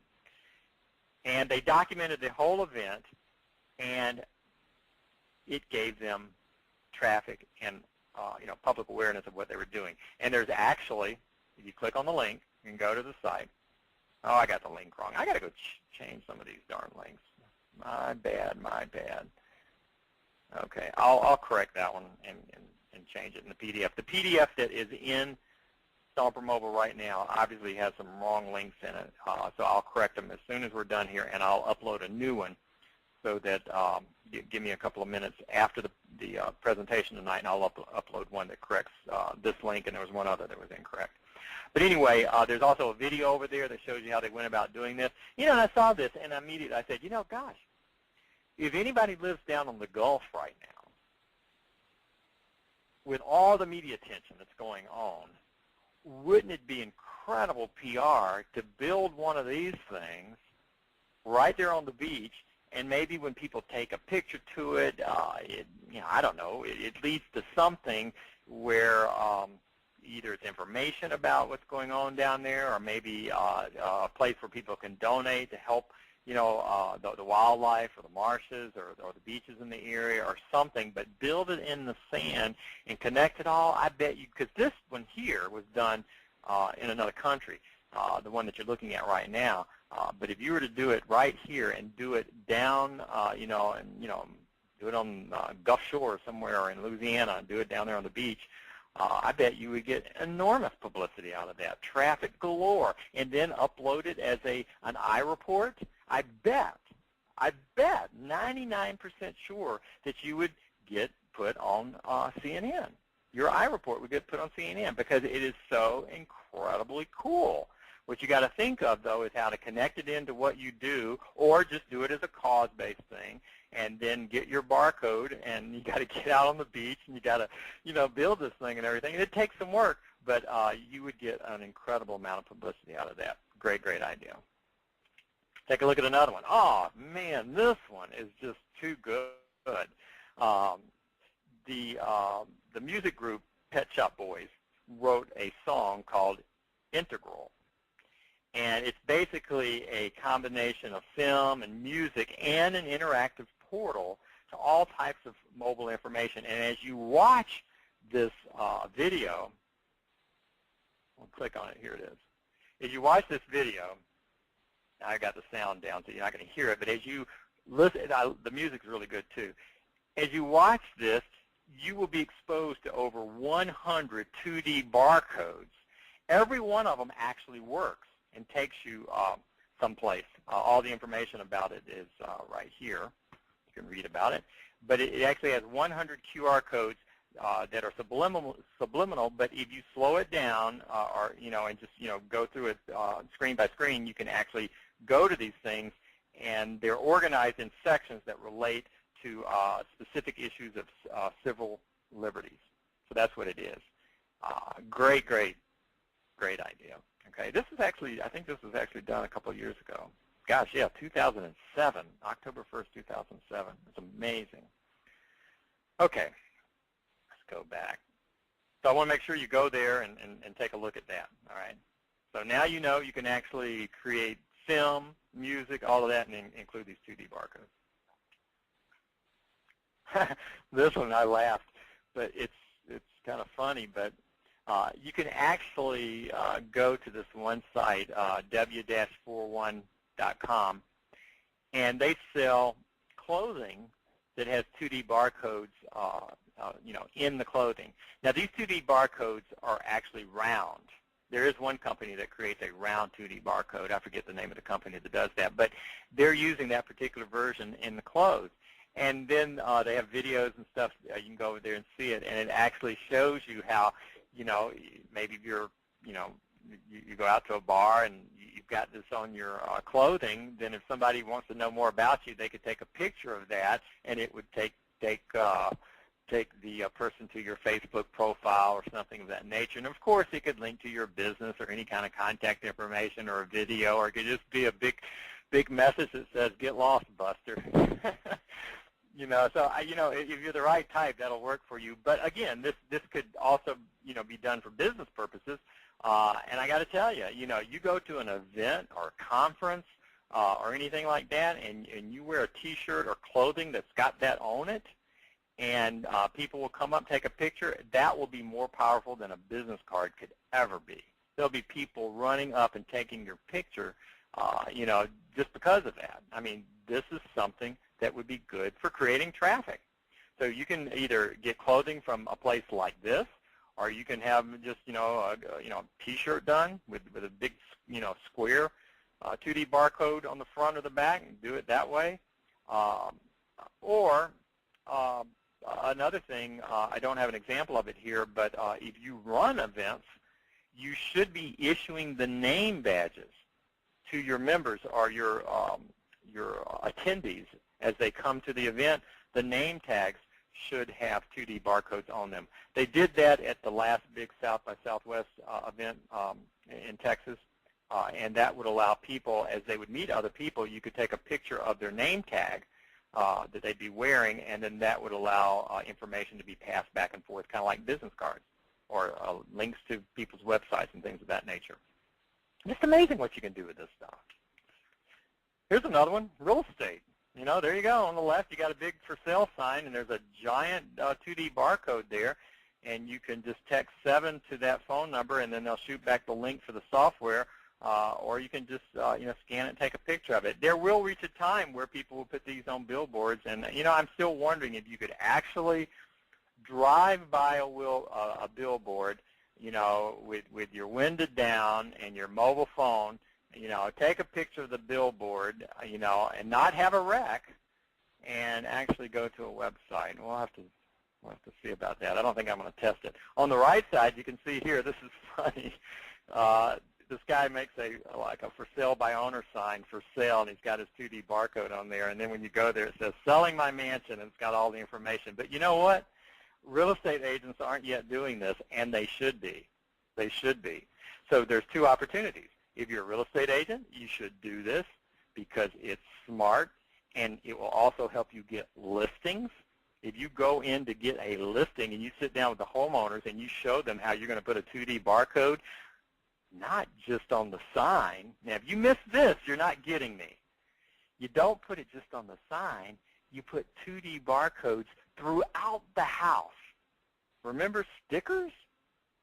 You create barcodes. Now, imagine telling the homeowner this. Just say, what we do is when people come in, we let them know that they can download the app.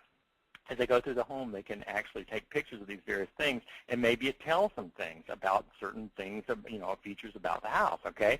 Homeowners would think you're like the magic real estate agent, and they'll list with you just because you got your act together, okay? And then for people who are visiting the house, it'll be a real experience because they'll get to learn more about the house than they would normally, okay? So it's just kind of a cool new thing that you can do, all right?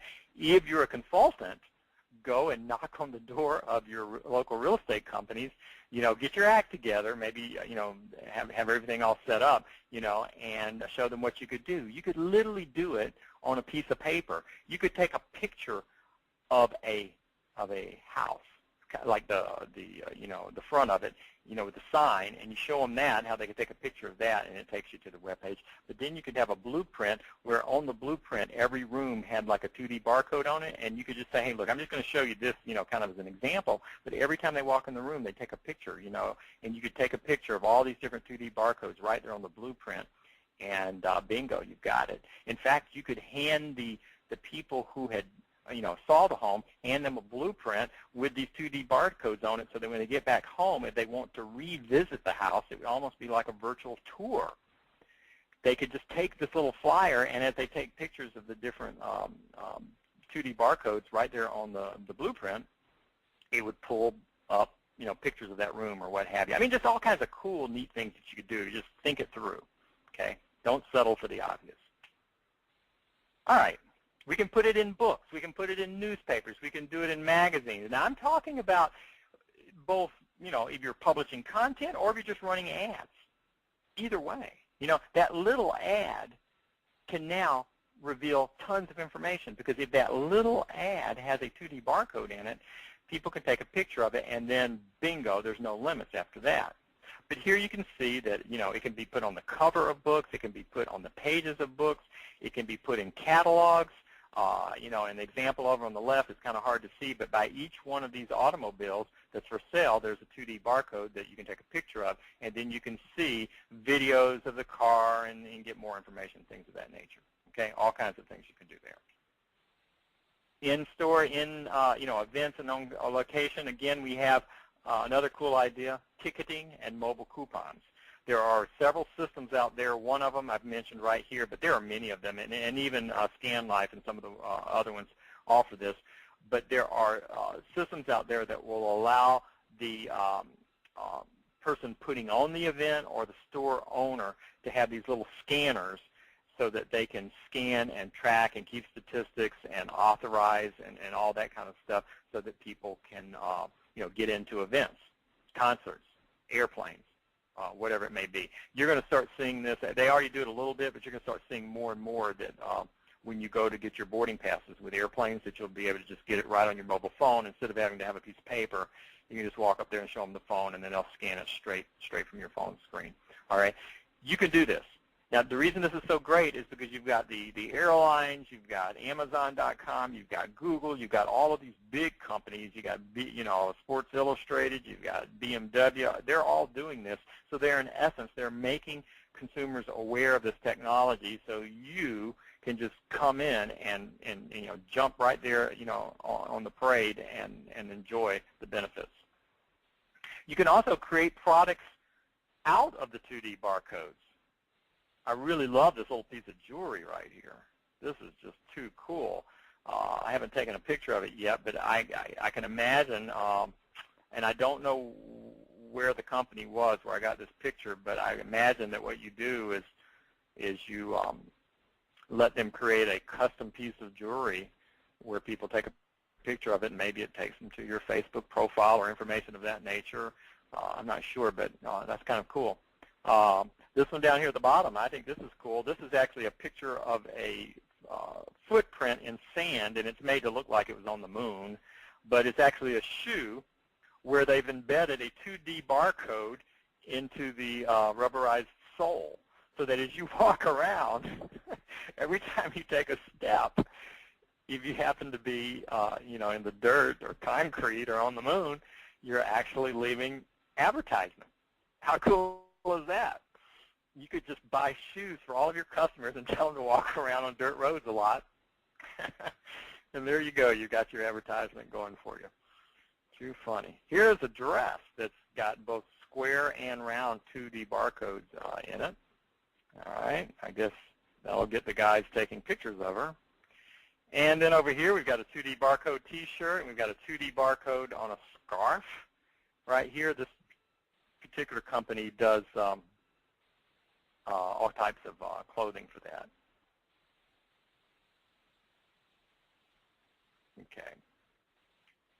Someone is asking how you add this stuff. When you go over to the ScanLife, or you go over to QuickMarks, or any of these, their websites show you very quickly and easy how you do this. I mean, it's just real simple. Okay, here's one. This is for online, web-based, and affiliate. Yes, 2D barcodes make sense even on regular websites. It doesn't have to be offline. Okay, you can connect visitors to mobile information, mobile links, mobile videos, m-commerce, and mobile affiliate products. And an example is at rhymelibrary.com. When you go to rhymelibrary.com, this is a picture of their site over there. They've got these videos, and basically they sell music. And if you wanted to buy any of this music, you could just take your phone out, your iPhone or whatever, and you take a picture of it, and then immediately you can buy the song so that it'll be right there on your iPhone just by taking a picture of that 2D barcode. Now, guess what?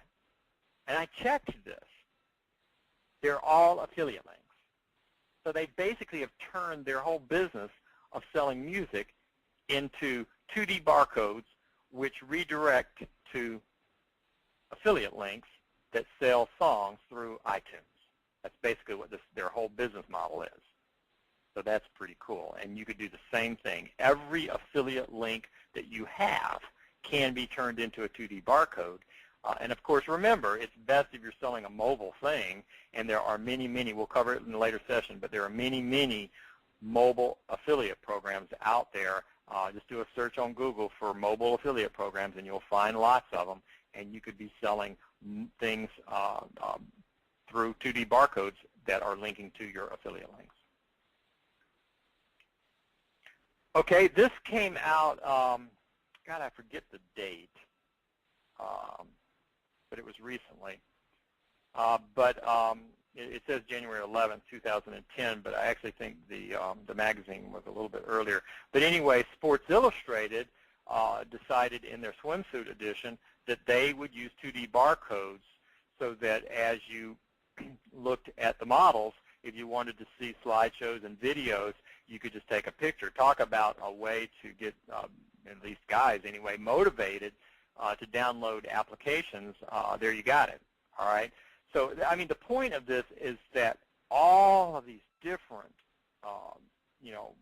companies are putting this out there now.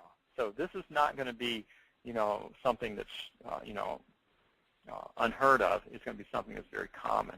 Here's the net effect. This is Stomper Net's print magazine, and this is the article that I wrote for the magazine. And you can see there it has the 2D barcode in it and the instructions as well, so that when you do publish articles, you can now include your 2D barcode. All right, get creative. And I'm just going to run through a bunch of these because they are so creative. I do not want your mind restricted in any way. Tattoos. Here's a pumpkin that's been carved that way, or I don't know how they did that. Or maybe it's just Photoshop, but it's cool. Here we got a key ring on the left that has a 2D barcode on it, and we have a ring on the right. Just a hint to you guys, don't buy a ring like that for your wife. She won't be impressed. On the left, we've got hash browns, and on the right, we've got a bottle of wine. I mean, that's a perfect combination, right? Hash brown and wine. And I'm not sure where you end up if you take a picture of that bag of hash browns. Maybe it has the nutritional information or something, I'm not sure. But, I mean, the point here is that it's on the packaging. If you're shipping things out to people, you can be putting 2D barcodes on the packaging. It can be on stickers. By the way, let me give you an idea. Okay, this is a great idea. What if you created a sticker that gave a discount? Okay, and I'm going to use carpet cleaning again just so that I have something to talk about. Let's say that I went into a homeowner's home, and I said, look, this is your special, 2D barcode, and I'm going to stick it on your vacuum cleaner, or I'm going to stick it up in your closet or something. Once a week, if you'll come over and just take a picture of this, it'll let you know what specials I'm running. Because you may or may not know this, but once you create a 2D barcode, it's not fixed. What I mean is that the URL that this 2D barcode goes to, you can change it. You just log in. Every one of these systems has a little admin area that you log into it, and you can change the link. So week one, you could be running a 10% special if they have the whole house done. They take a picture of that little 2D barcode, and it would pull right up on their phone. It just could be a little simple web page, and it says, this week our special is 10% if you have the whole house done. And they look at it, and they go, well, that sounds pretty good, but maybe they don't do anything. Okay. Next week, they come out, they take another picture of it. It's always the same 2D barcode they're taking a picture of, and maybe it's on their vacuum cleaner. Every time they get the vacuum cleaner out, they see it there, and they say, maybe I'll take a picture of it and see if they're running any specials. Is that cool or what? Maybe the second week it's like, we'll do 3 rooms free, or maybe the third week it's, if it says, if you refer a friend, we'll do this, or maybe the fourth week it's this. I mean, you just change it out. So one 2D barcode constantly does your marketing, and you just let people know that they just need to keep taking a picture of it. Anytime they want a special, they take a picture of it, and all you have to do is just make sure that you change it every once in a while. If you're only going to change it once a month or whatever, let them know. Or you just tell them, look, sometimes I do it once a week, sometimes I do it once a month. But anytime you want to know what's going on that's special, you just go over and take a picture of that. That will also make it easy for them to have your phone number, and your email address. You can put other stuff, associated with that 2D barcode as well. Great idea? Yeah, you betcha. Okay, on the left, here we have an edible 2D barcode that's been put on the top of a cupcake. They do this in a bakery, and I guess you can walk up and take a picture of it, or maybe it says happy birthday when you take a picture of it or something like that, but it's actually made out of something that's edible. So that's kind of a cool idea. On the right, we have a 2D barcode puzzle. Kind of neat. You could actually send this out, have your customers put it together, and after they get it together, they take a picture of it, and they win a prize. How's that? And on the left, we have a belt buckle. And on the right, we have signage to give you maps, to give you different locations that are right around in that area, to give you the bus schedule, whatever. And this page just kills me. I guess I was thinking milk. But on the left, we have a 2D barcode cow. Oh, gosh. I'm sure you may already have one of these. Look at those eyes. And on the right, we've got a baby that's got a 2D barcode on it. I guess I should take a picture of that and see where it goes. But as you can see, you can literally do anything with these 2D barcodes. So pretty much, that's it. Let me take a quick little scoot over here. I want to show you just real quick. If we go to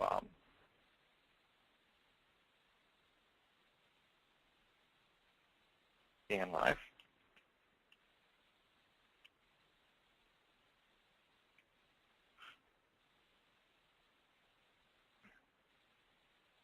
Whatever account you go to, it doesn't matter. But when you get there, you'll have an account, and you'll set it up, and then you'll be able to log in.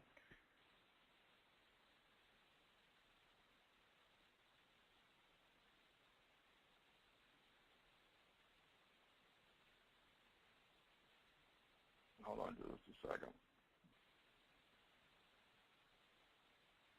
Let me log in.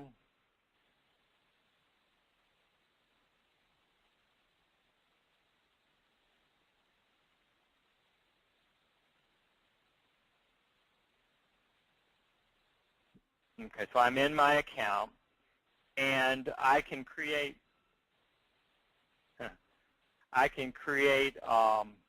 different types of codes. In other words, this code right here, if I were to click this, it would allow me to create a link. Right? So I name it, I create a title for it, and then I put my URL in there, and then bingo, I've got it. Okay. Let me go back. Oh shoot. Send me back too far. 1 minute. Okay. This one will create an SMS code. This one right here will create an MMS code. You probably don't need that. This one will enable you to create a code which will create an email address. And then this one here will allow you to create a phone call. This one here will allow you to create a contact code. This one here will allow you to create a calendar code. And this one here will allow you to create a menu of things. Okay? So for creating a contact code, you see you can put in your first name, your last name, your title, your work phone number. You can put in all the stuff. It's kind of like, you know, you'd have in your address book, including website links. So all that stuff gets put in. And then, as soon as somebody takes a picture of your 2D barcode, all of that contact information immediately gets populated into their address book on their mobile phone. So that means that would be the perfect one to put on your business card so that people could take a picture of that. And not only would they get a link to your website, they basically would get all of your contact information. They don't have to type in anything. And it all just gets populated automatically. I mean, just like magic. You can do calendar events. People could take a picture of this, and you could populate their calendar on their mobile phone with all of your speaking engagements, or even whatever your schedule is. If you're like a service business and you're going to maybe do maybe like my pool guy, he's going to do the pool every Tuesday at a certain time. You know, I could have taken a picture of a 2D barcode, and his complete schedule of when he's going to service my pool could end up on my calendar if I wanted that. You know, doctors could do it, dentists could do it. You know, I mean, it's just unbelievable what you can do with it. So that's the way it is. Now, that's ScanLife. All of the companies allow you that. They give you different kinds of codes you can create, and then you're all set. Now, let me click on this one here. This is one that I set up for Stomper Mobile. The one I think that I showed you a little while ago that just goes over to the ScanLife download page. But you can see that all this one is really, the code name and the code title is just private for me to know. This one just redirects to a link. So all I really have to do is put in a link. And then I've got some advanced options. I can make this thing start and end on a particular date. You know, if you're doing a contest or something and you want it to end, then you can do that. I can change it to another type of code. You know, I can turn it into an SMS code, mail, a call code, any kind of thing like that. And then once it's all done, you know, then I click down here where it says download your code. and then it gives me an easy code format, which is what ScanLife calls theirs. Data matrix is another very common type code. You can download it as a JPEG, a bitmap, or a PNG. You can get it in a small, medium, and large. Okay. And then you just click that, and it'll let me download it. Let's see, if I want to put a border on it, I can do that. There's standard. There's no border. I mean, that's, you can see the changes over here. You can upload a custom border if you want to.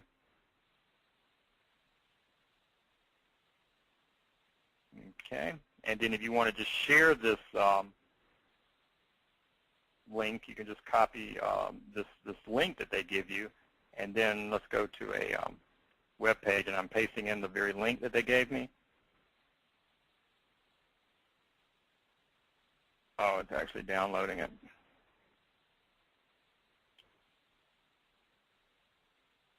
This will open up just a second.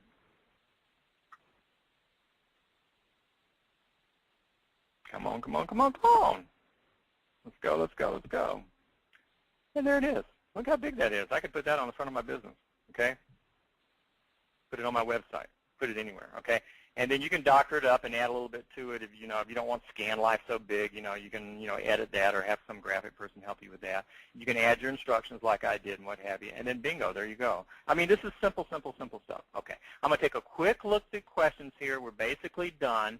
And a reminder, I'm going to make changes to the links in the slide presentation and re-upload that file in just a moment. So if you did download the presentation, you might want to wait about 15 or 20 minutes and then re-download it again so you have the proper links. Okay, so let's see what we have. Question?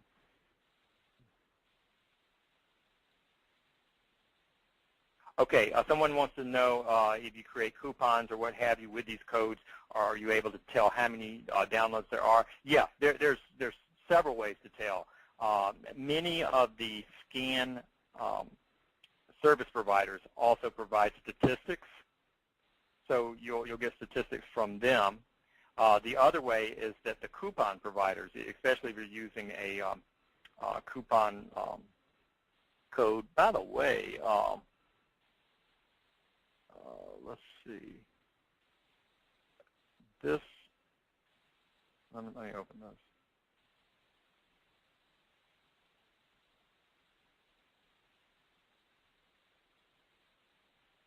This is a really wonderful, wonderful place. It's in my mind map, but I wanted to show it to you. Probably one of the best places I've seen for creating really simple polls, and they work on mobile as well. It's called polleverywhere.com. Okay, it's kind of a unique way that they've done it, and they answer using SMS text messages, Twitter, or the web. So you might want to check that out, polleverywhere.com. And you'll get statistics and tracking and everything with that, okay? And you can do some for free, and then you can see the pricing and what have you. Or you can go to other places like mobile coupon. I think it's mobilecoupons.com. Let me see. Maybe, maybe not. It's looking good. Yeah, it is. Mobilecoupons.com. This is actually the one that I used during the Stomper Mobile launch. You get statistics there. So in essence, you can track through your 2D barcode statistics if the company provides that. You'll be able to track through the coupon provider if you use one of those. And then the other way is you can track just through standard mobile tracking if you put that on your web page. And next week we're going to be talking about analytics, and I'll be showing you several different ways to track just from mobile landing pages where you can just count the number of hits that you get to the page. Okay, let's see. Okay, a couple more questions. Okay, can you prevent ScanLife from asking to click continue before going to the website? Yes, you can. They've changed a few things recently. I don't know the answer off the top of my head. And the other thing is that I noticed that ScanLife, they may or may not be doing it now, but the very first time that a person uses the application, they were asking for a little bit of information that first time. I didn't think that was a great idea, but there may be that. That's why you have to kind of play around with various different systems and decide which one you really want to like. But there's nothing wrong with them having to hit continue, in my mind. But if you don't want to do that, I know that mine does do that. I don't know exactly how I got it to do it, though. I'll try to research that and let you know. Someone keeps sending me all kinds of nice messages. It says, aren't some of the larger or decorative QR codes not really scannable, such as the sandcastle? No, that's not true. As long as it's in the proper, format, you got to have a light versus dark format, as you see on the screen right here. As long as it's that design and the phone can pick that up, it's going to work. So if they get too decorative, you might could have a problem. And there are companies now, there are a lot of them coming up in Japan and eventually get over here, that are beginning to come out with designs that are really fancy. And Microsoft is coming out with one, it's already out, that is colorful. It's got all kinds of different colors in it as well. So I mean, there's a race to go down this road, and you're going to just be able to do almost anything you can imagine. Yeah, in fact, that's one of the questions. Someone wanted to know if I recommended barcodes that let you put your logo in the middle. I don't know. I guess you could. It's up to you. I don't know.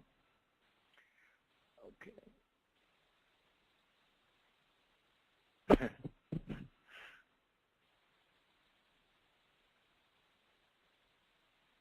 Oh, gosh, some of these comments. Okay.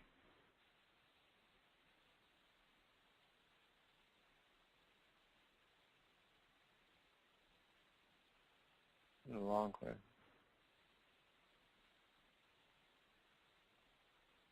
Okay, I've already answered that question. All right.